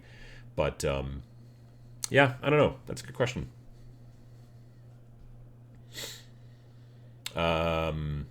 Andreas Person says that it's awesome. So there you go. Someone plays it. There you go. It's not, like I said, I really do need to try, if I can find the time this year, I should try to do a demo at Adepticon. I'm going to be busy as hell at Adepticon, but I should try. Because I don't know that they're at Origins. I wish that they were, because I can have a lot more time at Origins than I'm at Adepticon. I know that they were at Nova Open last year, too. But they were like on a weird floor. They weren't like by the rest of the vending. They were on a weird floor, and it was hard to find them. And the elevator situation at Nova was a little bit of a problem. But other than that, it was fine. Let's see. Freebooter's Fate is another pirate game. I would mess up that name almost every time. Freebooter's Fate. Because I know I would say Freebooter's Freight or something like that, which I just did.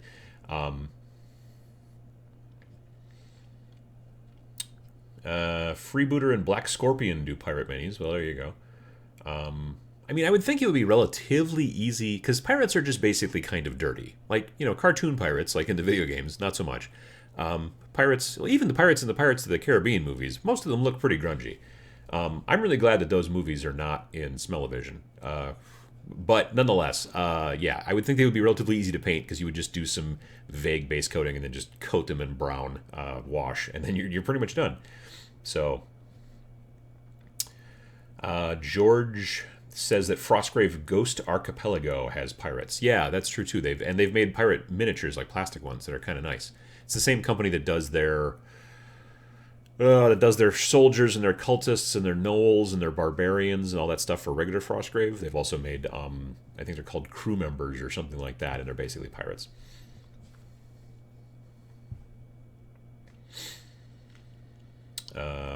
Randall says poop deck, because that's, you know, I get that. Zombie Boy says, Adam, have you made any progress on your 3D battle mat tiles? Oh, hello, by the way, long time. Hey, Zombie Boy. The 3D battle mat tiles, yes. The ones from Secret Weapon Miniatures, I have finished. Well, I mean, I really ought to spray them with a matte finish. But otherwise, everything else is done. I should probably spray them with matte, though. Then I also have the GW 3-dimensional, like the Realm of Battle board. Because the old Realm of Battle board was desert, that there were cracks in the desert, and you could see that the substrate underneath the desert was all skulls, which is a weird way to make a planet, but whatever. But now they've got the newer plastic Realm of Battle boards, which are plastic and look industrial to some degree. So I bought a set of those, and I'm going to use 2 of them to make a kill team. And so I primed them back when it was still okay to do that outside, and I've left them in the garage this entire time because I've been lazy. And then yesterday when I was snowblowing, I accidentally blew snow all over the top of them. So they'll probably be fine. It'll probably be fine. Like I tried to brush a bunch of it off. It was the thing on the snowblower was going the wrong direction, and I screwed up. So yeah, they'll probably be fine. If push comes to shove, I'm going to paint over that primer anyway, and it's Krylon primer, the camo stuff, so it sticks to the plastic real well. So it's probably fine. But the secret weapon miniatures tiles those are all done and are cool. Have I posted any pictures of them all? I don't think I have. I should probably do that. They're actually at the studio, which means if I do want to not prime them, but coat them with a matte varnish, I'm gonna have to bring them back home. I should probably do that too. Anyway, yeah. Snowfight Studios says, will you be doing more video blogs on painting minis? I dug the Orc Shadespire ones you did. Yeah, I will be. The next Monday video, which is not this Monday, but next Monday, will be, God willing and the creek don't rise, will be the first Uncle Adam's miniature hot mess. That's already in progress. So if everything works out, I should be able to do that. This week, I have to make 3 videos because I have to make the Friday video. Then I have to make next Friday's video because I'm going to be in Reno when that happens. And I also have to make the Monday video. I'll still also be in Reno. So yeah, I got to make 3 videos this week. So it's going to be like this cool project with the Seraphon and all that stuff. Not getting started this week because I'm going to be awful busy. So that's a bummer, but there it is. Hello from your western neighbor, hailing from Minneapolis. Hey, Toxic Candy, how you doing? Minis, Models, and Mayhem says the Flying Primaris are Inceptors with autocannons. I thought I'd read someplace that they were autocannons. VJ Morph says, very keen to hear more details on Warcry. Yeah, you and me both. I'm really hoping that they push it hard, or at least tell us a whole bunch about it at Adepticon at the press thing. That would be very cool. Master Shake 9000 says they're not skulls underneath the ground on that Realm of Battle boards. They're the most important mineral in 40k, cranium. Ooh, that's well done. That's well done.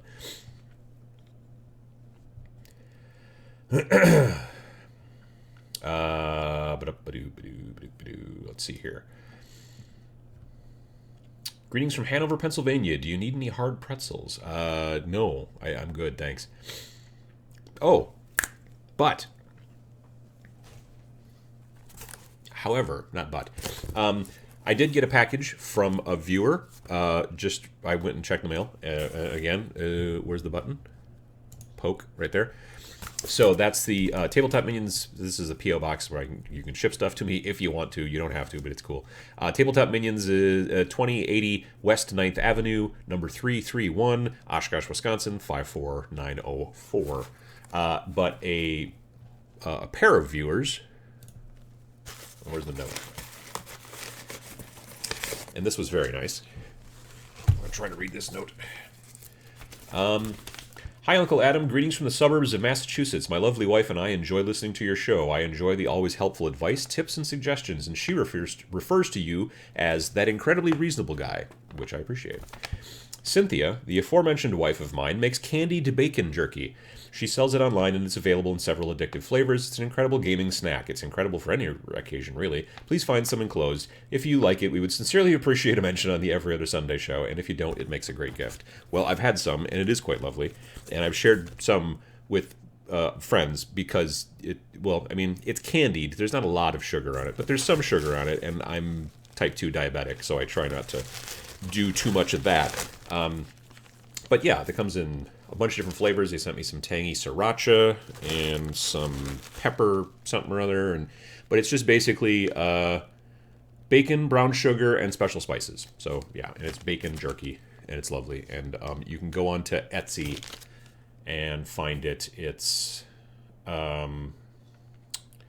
Love Sin Gourmet, and Sin is spelled like Cynthia, so CYN. So just Love Sin Gourmet.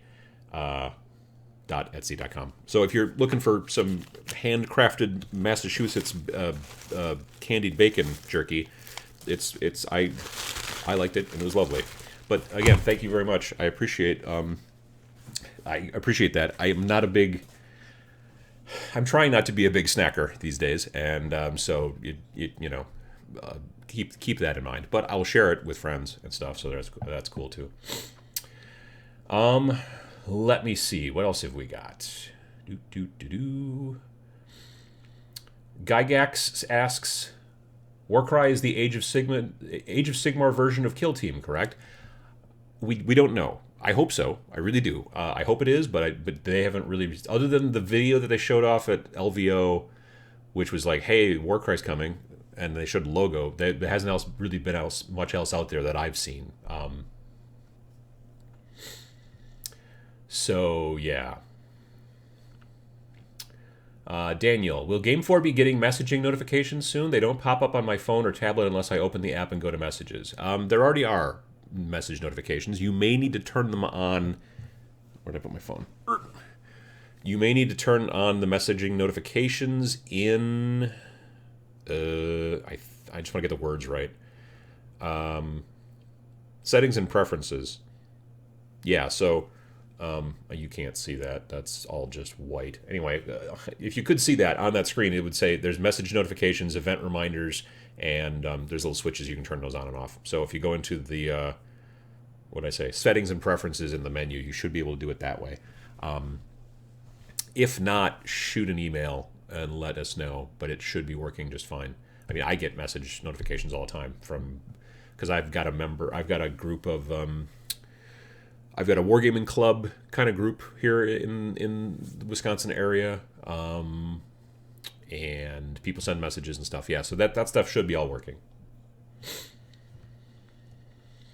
Glass Half Dead said, did I miss the Kill Team idea, or have we not got there yet? Oh, it was early on. Yeah. Long story short, a quick recap. The January issue of White Dwarf has Kroot army listing in it. That you can use, and I'm going to counts as Kroot. I may also just build straight Kroot. I already have some painted and done, but I'm also going to use some lizard people, counts as Kroot, give them bolters and some scavenged armor and send them on their way. So there's that. Rolling Thunder says, working on Plague Marine Kill Team. Any tips on the data cards? Thought on what might work better? Weapon loadout, etc. So I've gone with Death Guard, and probably my favorite weapon in that entire thing is the Blight Launcher. Definitely bring a Blight Launcher if you're going to be building Death Guard. I don't have any Poxwalkers in my list. My list is only 6 Death Guard, but that Blight Launcher is kind of monstrous. I like it quite a bit, especially if you can get a guy up on top of a building and just like lob weird death down on top of them. That's kind of fun. So yeah.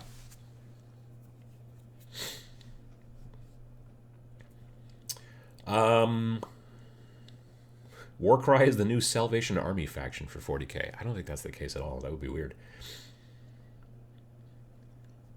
Melanie Dawn says, honestly, I was hoping Warcry was just a new name for Age of Sigmar Skirmish Kill Team. Honestly, I'm like, Age of Sigmar Skirmish is okay, but I kind of wish there was... I have an itch. I wish there was more to it. And so hopefully if they're basically kind of making a Kill Team style game that's got a little bit more to it, but it's in Age of Sigmar stuff, then awesome. That's what I want to do. King Bread says, there have been leaks on Warcry. Sounds like Kill Team with Age of Sigmar, but no wizards at launch. Well, wizards. They'll make themselves known eventually.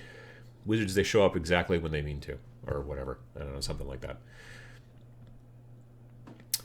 Jacob says, if you look at the Warcry logo, it is written in the Mordheim font. Well, see, that could be something. There you go.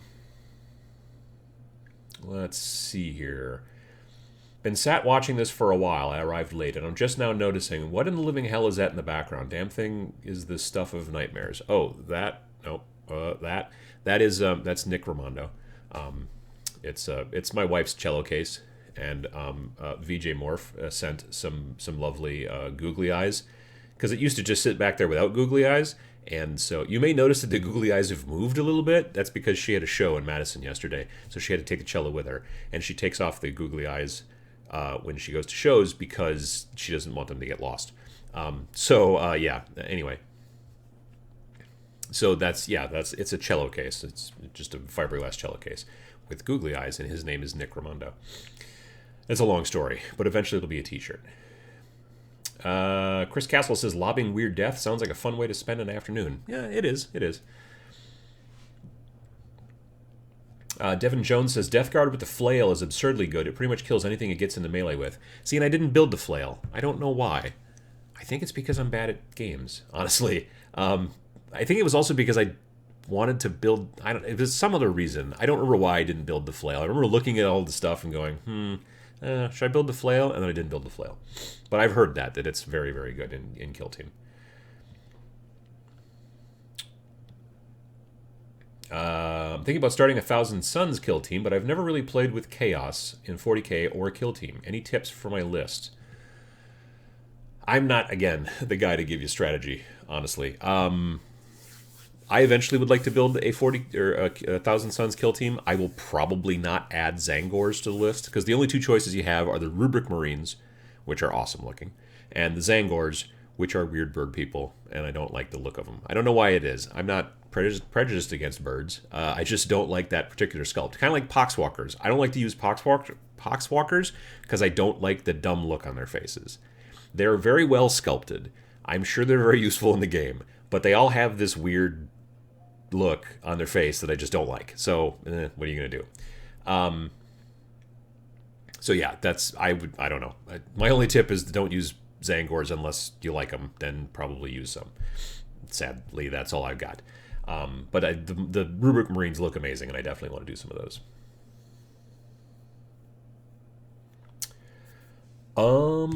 Esoteric Wolf says, thoughts on Kill Team Commander now that it's been out for a while? Is it worth the money also to get the box sets for the extra bits when you don't need the models themselves?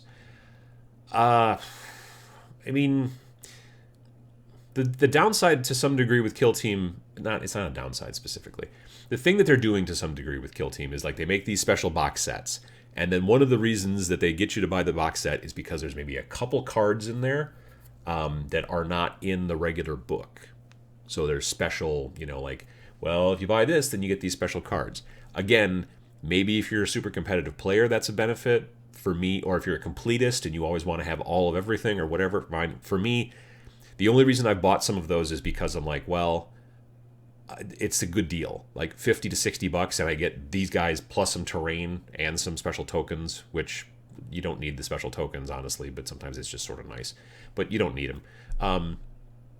I have not bought any of them because I've been like, I really want those extra 2 cards that you can't get anywhere else, because I know that if I really wanted those extra 2 cards, I could just probably go online and find them someplace maybe.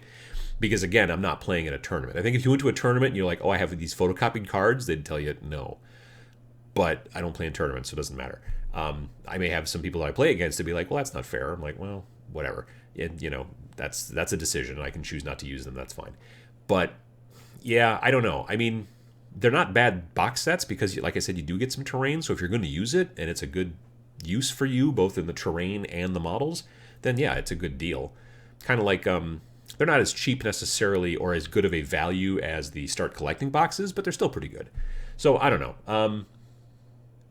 Yeah, I just it's up to you. I don't know.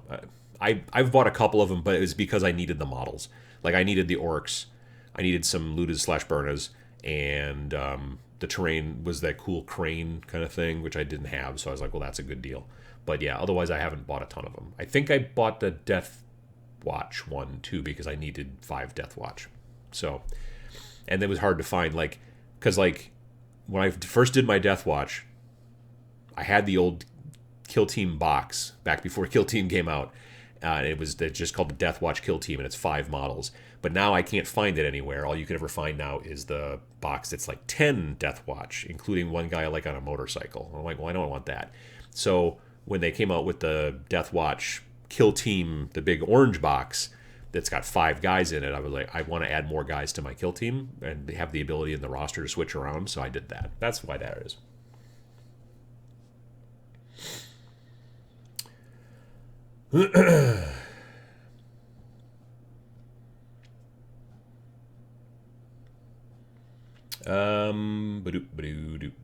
Gaddis Gaming says, I think a video about the difference between casual players and tournament players would be useful. I'm going to take a picture of that so I have a note. Boom. Yeah, I mean, I could see that. I think that could be useful. I mean, to me, it seems pretty obvious. And I suspect to many of you it also seems pretty obvious. But to beginning players, I could see them kind of looking at the differences there and that kind of thing. And again, like I said, the majority of the videos that I try to do are generally aimed towards beginning players or getting new people in the hobby. So yeah, that's not a bad idea there, Lee.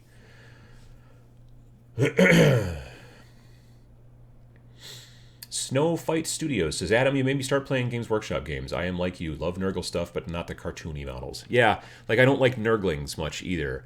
They're just a bunch of like little weird, like kind of fat, like farting little comic relief machines, and I don't. Yeah, but like Rotbringer stuff is awesome. The Blight Lords, awesome. Like a lot of that stuff is really awesome, but the Nurglings and the Poxwalkers just don't do it for me. Again, they're well sculpted. It's just the aesthetic of it that's just not my jam. Michael Strange asks, Tabletop Minions, please remind me, what was the vendor for the Kill Team marker dice? Do I have... Oh, well, yeah, right here. Mr. Laser, or MR Laser, and they're also on Etsy. Etsy.com/shop/MR Laser Shop. Yeah, you can see that easy, right? No. So yeah, it's etsy.com/shop/MR Laser Shop. I picked these up at Las Vegas Open, and they are, if you can't, you maybe see them here. They are dice that have all of the icons for the tokens for Kill Team. So instead of saying, okay, I am readied this guy, so I have to find the readied token, you can just use the little readied die, and then after you shoot, you can turn it to the little... This is the shot icon, and if you've advanced or you've charged or whatever, all the stuff is on the dice. So first of all, they're easier to pick up than the tokens because the tokens are flat. You kind of have to get a fingernail underneath them, and it's just they take up less space than the tokens because the tokens are like big like this, and these are smaller. And so yeah, it's just a really cool thing. But yeah, you get them on Etsy. That was a good idea. VJ Morph says, Wargamer Girl's video about Valhalla has made me super jealous of those going. Are you going again this year, Adam? Sadly, I cannot, actually, this year. It is over my... the time for Valhalla is over my mom's birthday. And we're doing a thing for my mom and whatnot, my brother and I. So, yeah, so I can't go. Which is a bummer, because I'm going to miss some people there and stuff like that, which is too bad. But it is a great... it's an amazing retreat. Like if you just want to sit for like 5-6 days and just play war games all day and eat good food, which is made by a lovely woman. They have this woman, this chef who comes in who does all the catering and stuff, and she's spectacular. She does great work, and it's gorgeous out there, mountains and whatever, all that stuff, and just really a fun time. Like 40 to 50 people, and just a big wargaming retreat. Lots of amazing terrain. I did. An Every Other Sunday show, I don't know, 3, 4, 5 months ago after I came back, talking about the terrain because it's so amazing. So definitely, yeah. Matt C says, why not kitbash some poxwalkers with more serious faces? Well, if I could find heads, I could cut the heads off and put different heads on, I guess. Yeah, I could look into that. That might be something kind of interesting. Ross asks, serious question, why does Nurgle get so much love? Tzeentch gets almost nothing of note. Khorne and Slaanesh both get a decent amount of stuff, but it seems like Every Other Chaos releases Nurgle. Honestly, it's probably just because of the way it sells. Same kind of deal with like Stormcast Eternals. Same kind of deal with, stuff that sells, they make more of because they're like, well, that sold really well. Let's make more of that. If it was a situation of like, well, this sold really, really well, why don't we make more Dark Eldar? And then if those don't, you know what I mean? Like if the Dark Eldar's not selling, like if all of a sudden Dark Eldar started selling like crazy, you would see them making a lot more Dark Eldar. If all of a sudden,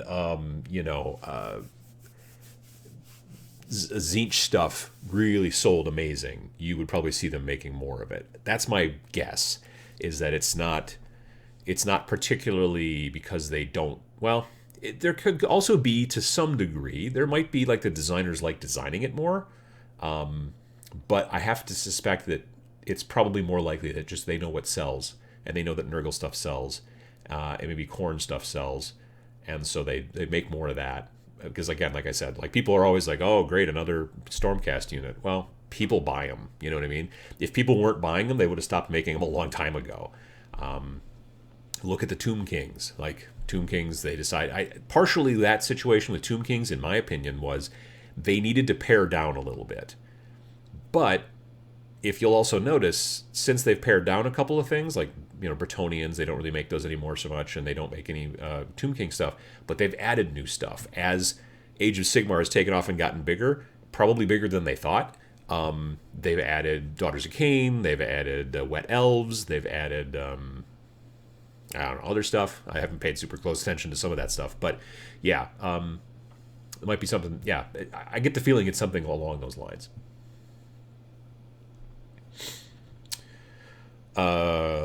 What else have we got?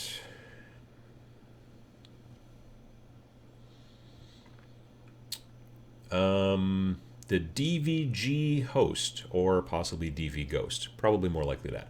New fan, love your series. Your vids got me back into wargaming. 21 years of painting and playing. Any advice for new player to kill team? I kind of talked about that a little bit earlier. Honestly, start with a single army that you like, whether it plays the way you like or whether it looks the way you like. Start with that and just start playing games. And then if you're like, I wish I had more combat, or I wish I had more shooting, or I wish, whatever, then you can either add to that roster, because the thing that's cool about Kill Team is that if you play it right, if you play it the way they say in the rules, you're supposed to show up with a roster, and then once you've decided what the mission is, then you pick 100 points from that roster. So you show up with more than 100 points for the stuff, and then you can kind of tailor your list. Most of the time when I show up, I just show up with 100 points for the stuff because I'm not going to tailor stuff.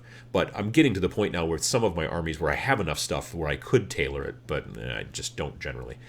But you can go that direction. And then as you want to add to your roster, you can be like, well, like I did that with my Necrons. And I'm pointing because they're on top of that shelf back there, so cats don't get them. But those, I did a video a while back about making really thin green stuff. And the reason I was trying to make really thin green stuff is because I was trying to make flayed ones for the Necrons. And so I wanted really thin strips of skin coming off of the Necrons and stuff like that.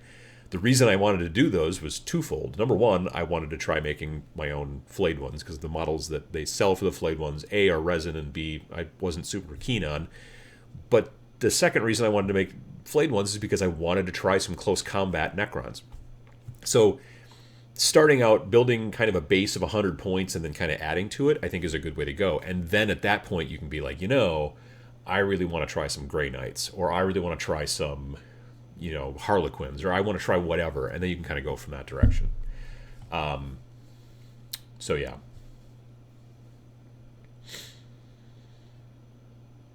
Chris Castle says, Titanicus costs a lot, and no one around here plays. I'd be more interested if I got a Gargant option, but I can't really justify it. I almost got into Titanicus, almost. I played a demo of it at Valhalla last year, and I was just like, I don't know that I see myself playing this too much. It's cool. The models are amazing. It's well done, but it's just, I was just like, yeah, I just don't see myself playing this too much, so I didn't get into it. Making those types of decisions, I think, is important, because otherwise you end up buying everything, and then you end up playing nothing, or you end up having a basement full of junk. So there's that.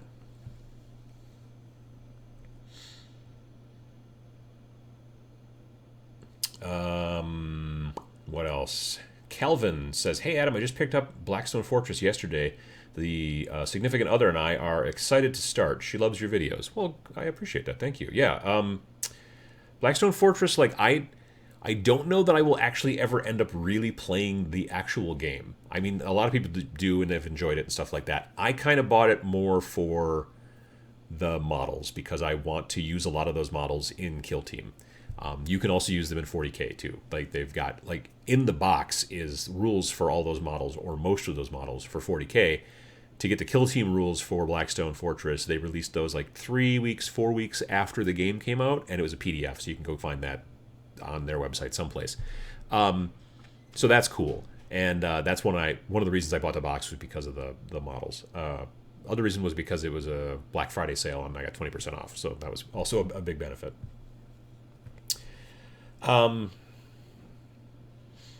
Let's see here. What else have we got? Jack Jansen says, I have a basement full of junk. Just saying. Well, yeah, the same here. Well, not going to lie. Serban Klein says, I wish the easy-to-build models weren't so unforgiving when it came to parts. Sacrosanct engineers with one helmet between two figures. I don't think I'm familiar with the Sacrosanct engineers. I should look them up. I mean, there's this fine line between the, push-fit, easy-to-builds, and I want to modify the models and do a bunch of stuff.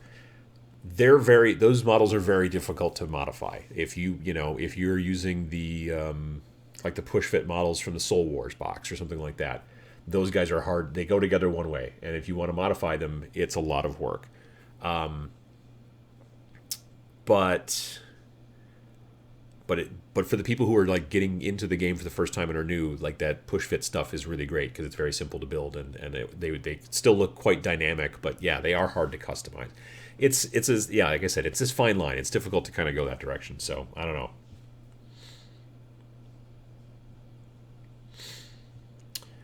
Wubda Wub Wub says, hello from Scotland. What switch did you make from your first miniature army and why did you do it? What switch did I make for my first miniature army? Well, my first like big army was, like I said earlier in the show, the Tau. And my first switch was to get rid of the Tau and move to Chaos. And that was honestly, the reason I did that was because I liked Tau well enough, although at that time they were terrible in the rules. Like even I, as a not very good player, could realize these rules stunk. This was like 5th edition. This was just before they got good. Like when they finally got that new book, and then all of a sudden everybody wanted to play Tau because they were super powerful and shooty and this and that. And that's exactly when I was selling them. If you go back and you see that video of Sam helping me sell my Tau, that was literally as that codex was coming out in 6th edition, I think. Anyway, the reason that I switched was because even though I liked the look of them and they were quick to paint, I wanted something more building-wise. I liked the options in...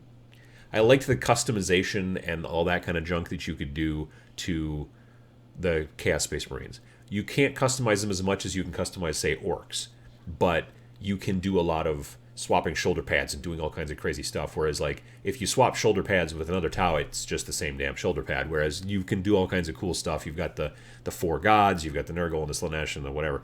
And so, yeah, I kind of liked that more, and that's why I switched from Tau to Chaos when I did that.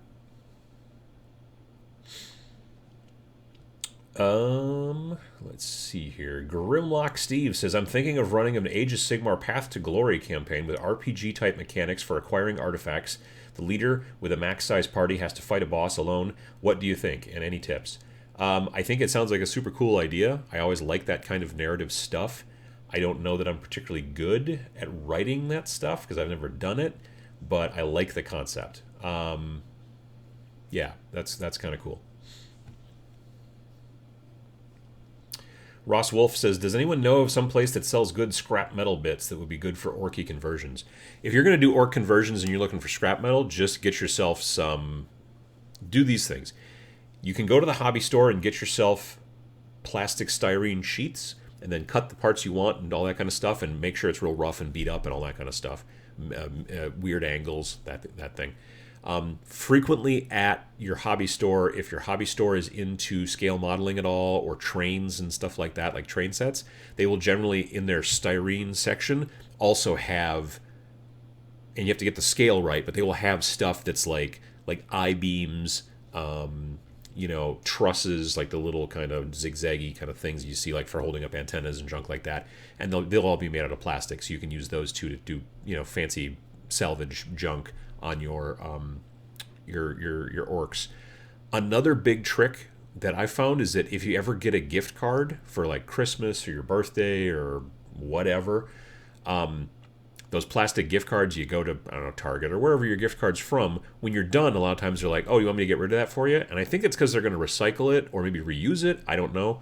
But I always am just like, oh, no, I really like the artwork, or just lie, or just be like, no. And then you keep that gift card because now you have a nice little piece of styrene plastic, and you can cut parts off of it, and now you've got extra scrap metal.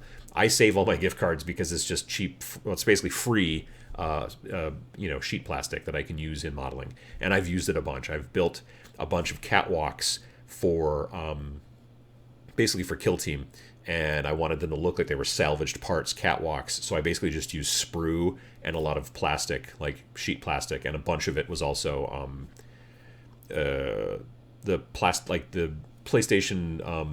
Plus cards where you scratch the thing off and you punch it into your PlayStation, and then you get another year of PlayStation Plus or whatever. Gift cards to, I don't know, I don't think I've ever gotten a gift card to Starbucks because I don't ever really go there too much. But those types of plastic cards, they got a magnetic strip on the back or whatever. Those things work great. You usually have to sand them a little bit if you want paint to stick to them real well, but it's not that big of a deal. That's what I like to use.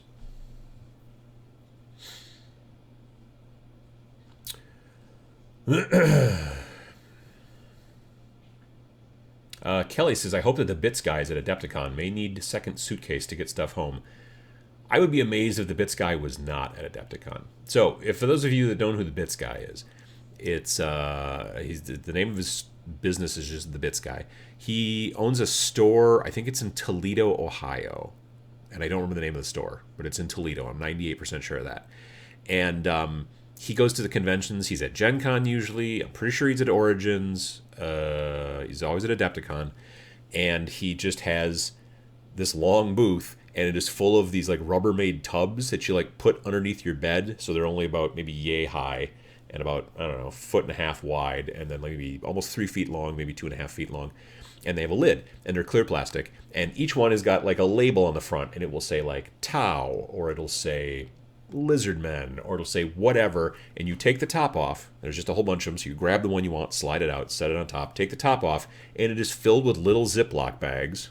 I don't have any, well, I mean, usually even littler than this, filled with like 2 shoulder pads for $1, or like a model that's really old and has got some paint on it. It's like $4 or whatever. And it's just, you just dig through this big bin full of, and you're like, oh, well, that's neat. And you just find stuff. Actually, he's at Nova usually too. And at Nova Open, I bought a bunch of like Tyranid arms, like the kind of big pointy ones, because I'm going to do some conversions on some Tyranids for Kill Team. I want to build my own Lictor because I don't like the Lictor model. And so that was a great place to find that stuff. I got these just like a huge selection of those types of arms, from like small ones to real big ones, and I didn't spend that much money. So if you get to go to any of those conventions I listed, the Bits guy is a good place to stop. And like if you're getting into like a real power armor heavy army, like it was amazing for Chaos. Like many of the bits that I got for Chaos were because I was just digging through this box, finding all these weird old Chaos parts and being, oh, this is a cool bolter, or this is a cool whatever. And they're just in little Ziploc bags, and you can find a ton of stuff. So the Bits guy's awesome. The Toledo Game Room, that's the place. Moderator Matt's got that stuff on lock, indeed. CSM is Chaos Space Marines, someone asked.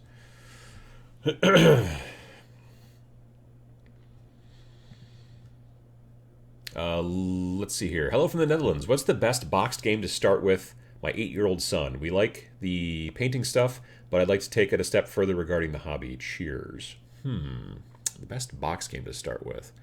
I mean, honestly, at the age of 8, you may want to look into seeing if you can find Space Marine Adventures. It was mentioned earlier in the show. I don't know if you can get it. You might be able to get it online. I don't know for that for sure. It's in America. It's not actually even sold in Games Workshop stores. It's only sold at Barnes and Noble. But if you can look on the Barnes and Noble website, maybe you could find it there. But that's not a bad game for teaching if you want to get into that type of thing, young kids. Otherwise, I don't know. I guess I'd ask the group what other good. It doesn't have to be a Games Workshop game, obviously. Like a game that would be boxed. Like if you don't. Here's the deal. If you're not looking for a boxed game, I would tell you to go get Song of Blades and Heroes from Ganesha Games.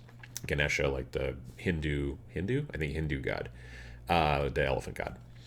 Ganesha Games, and it's a game called Song of Blades and Heroes, and it's very easy. I've taught it at conventions a bunch of times. It's very easy to teach kids, and but it's still got a very elegant, interesting system. It's skirmish fantasy, and the trick is you can use whatever models you want. So you could find, like I predominantly use Dungeons and Dragons, Wizards of the Coast used to make pre-painted Dungeons and Dragons miniatures, so I use a bunch of those.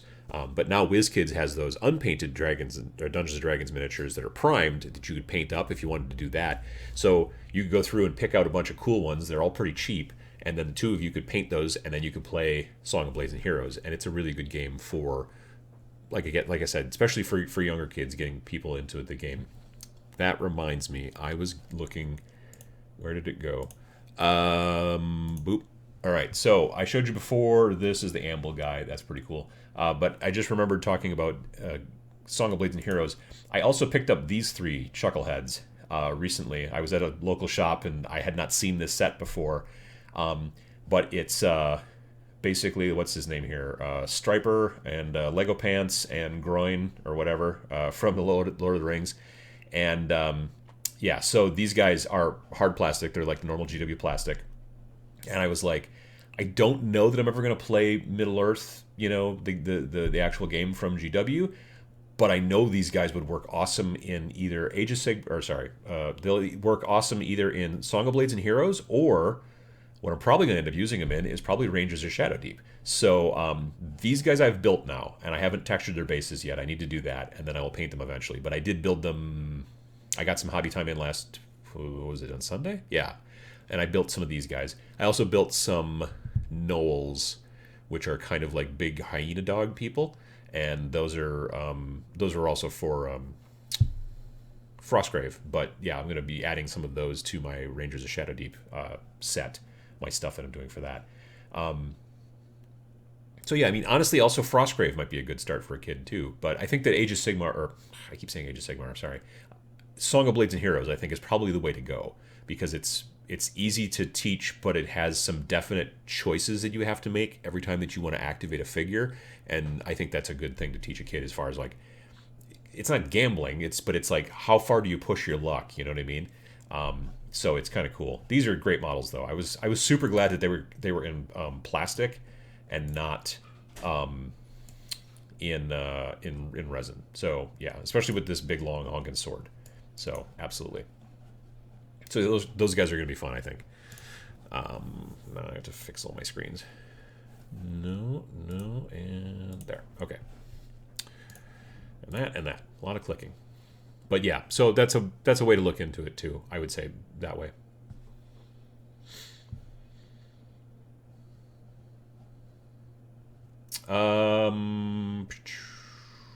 Kelly says that playing Blackstone Fortress with an 8-year-old would be great, since it is co-op. You can work together. Yeah, a co-op game would be also good that way. That is a good idea too. Maybe Zombicide. I don't know. Are 8-year-olds afraid of zombies? I have no idea. So that could be a concern. But Zombicide would be good because, again, it's co-op, and it doesn't have like a ton of models. It has a lot of zombies, but you don't have to like build them. I don't think. I'm pretty sure they're like kind of already put together. Space Hulk or Blood Bowl, those are good. I could see that. Blood Bowl has again also one of those games that you can only get, it seems, at Barnes and Noble, which is called Blitz Bowl, which is also aimed at like beginners, and I think that would be a good way to go too.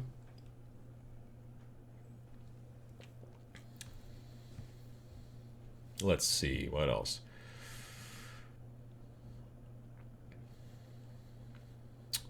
Rangers of Shadow Deep would be a great game to teach younger players because it's co-op. Yeah, that's also true. Also a co-op game, whereas Frostgrave is technically not, but Rangers of Shadow Deep is.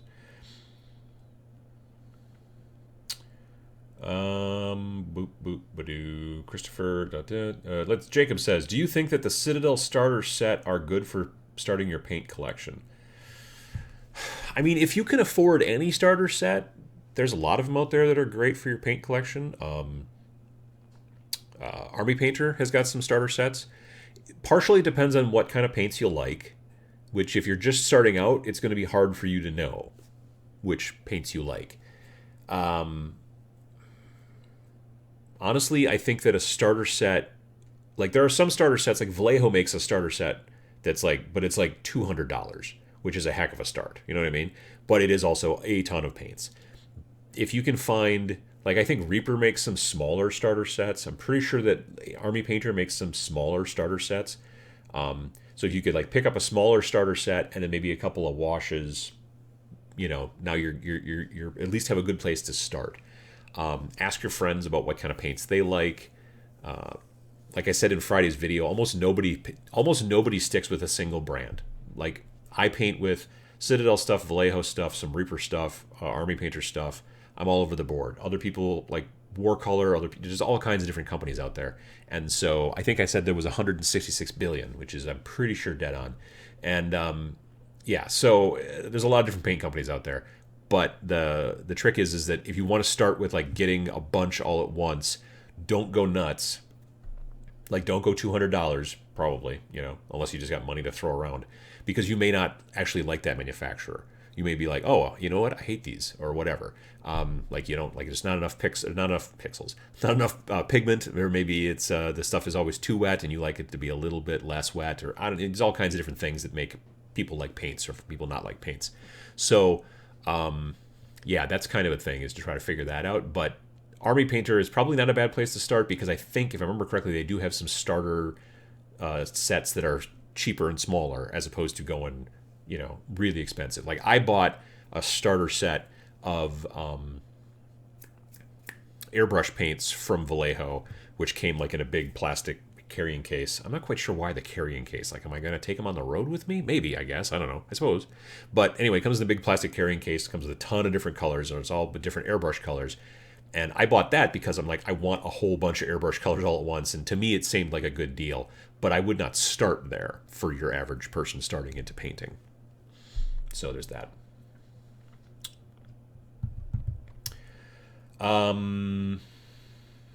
John J asks, do you purchase agitator balls for your paints? Any rusting issues? I've never used any agitator balls, so I don't really know. I mean, I think some of my paints may come with them. I don't know, do Reaper paints come with little agitator balls in them or not? I don't remember. But no, I haven't ever bought any to put in there. I probably should, maybe, but I don't. I do have a thing that I bought, which I'm still jury's out on, which you plug it into the wall. This is not battery powered. This is heavy and sort of monstrous, and then you just basically press down on it, and you're holding like a paint pot, and it vibrates the hell out of it. And I think it works okay. I do feel it works better than me just taking the paint pot and just trying to wiggle it back and forth. So, but yeah, I don't know. I should probably get an agitator ball in some of those and see if that helps, but I haven't. Serban says that sometimes starter sets don't have the paints you actually want. I've been going on the Citadel Paints app to figure out what colors I want to achieve, and then using lists to get other brands. Yeah, I could see that.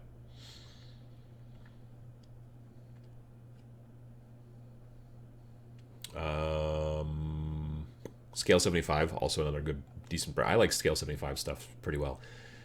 I don't personally feel like I can just stick it right into my airbrush. Like, they kind of try to sell it. They're like, oh, it'll go into your airbrush just fine. But I do have to thin it a little bit. I like a little bit thinner airbrush paint, so there's that. Mikey R says that stainless steel ball bearings won't rust. I would hope so. I mean, I think that's the whole point. I think. Bob Garrett says stainless steel BBs for agitator balls. I could see that. Reaper puts white metal agitator skulls inside the bottles. Well, that's kind of a fun thing. If I ever like completely finish out a Reaper paint, then I can clean it all out and take the skull out.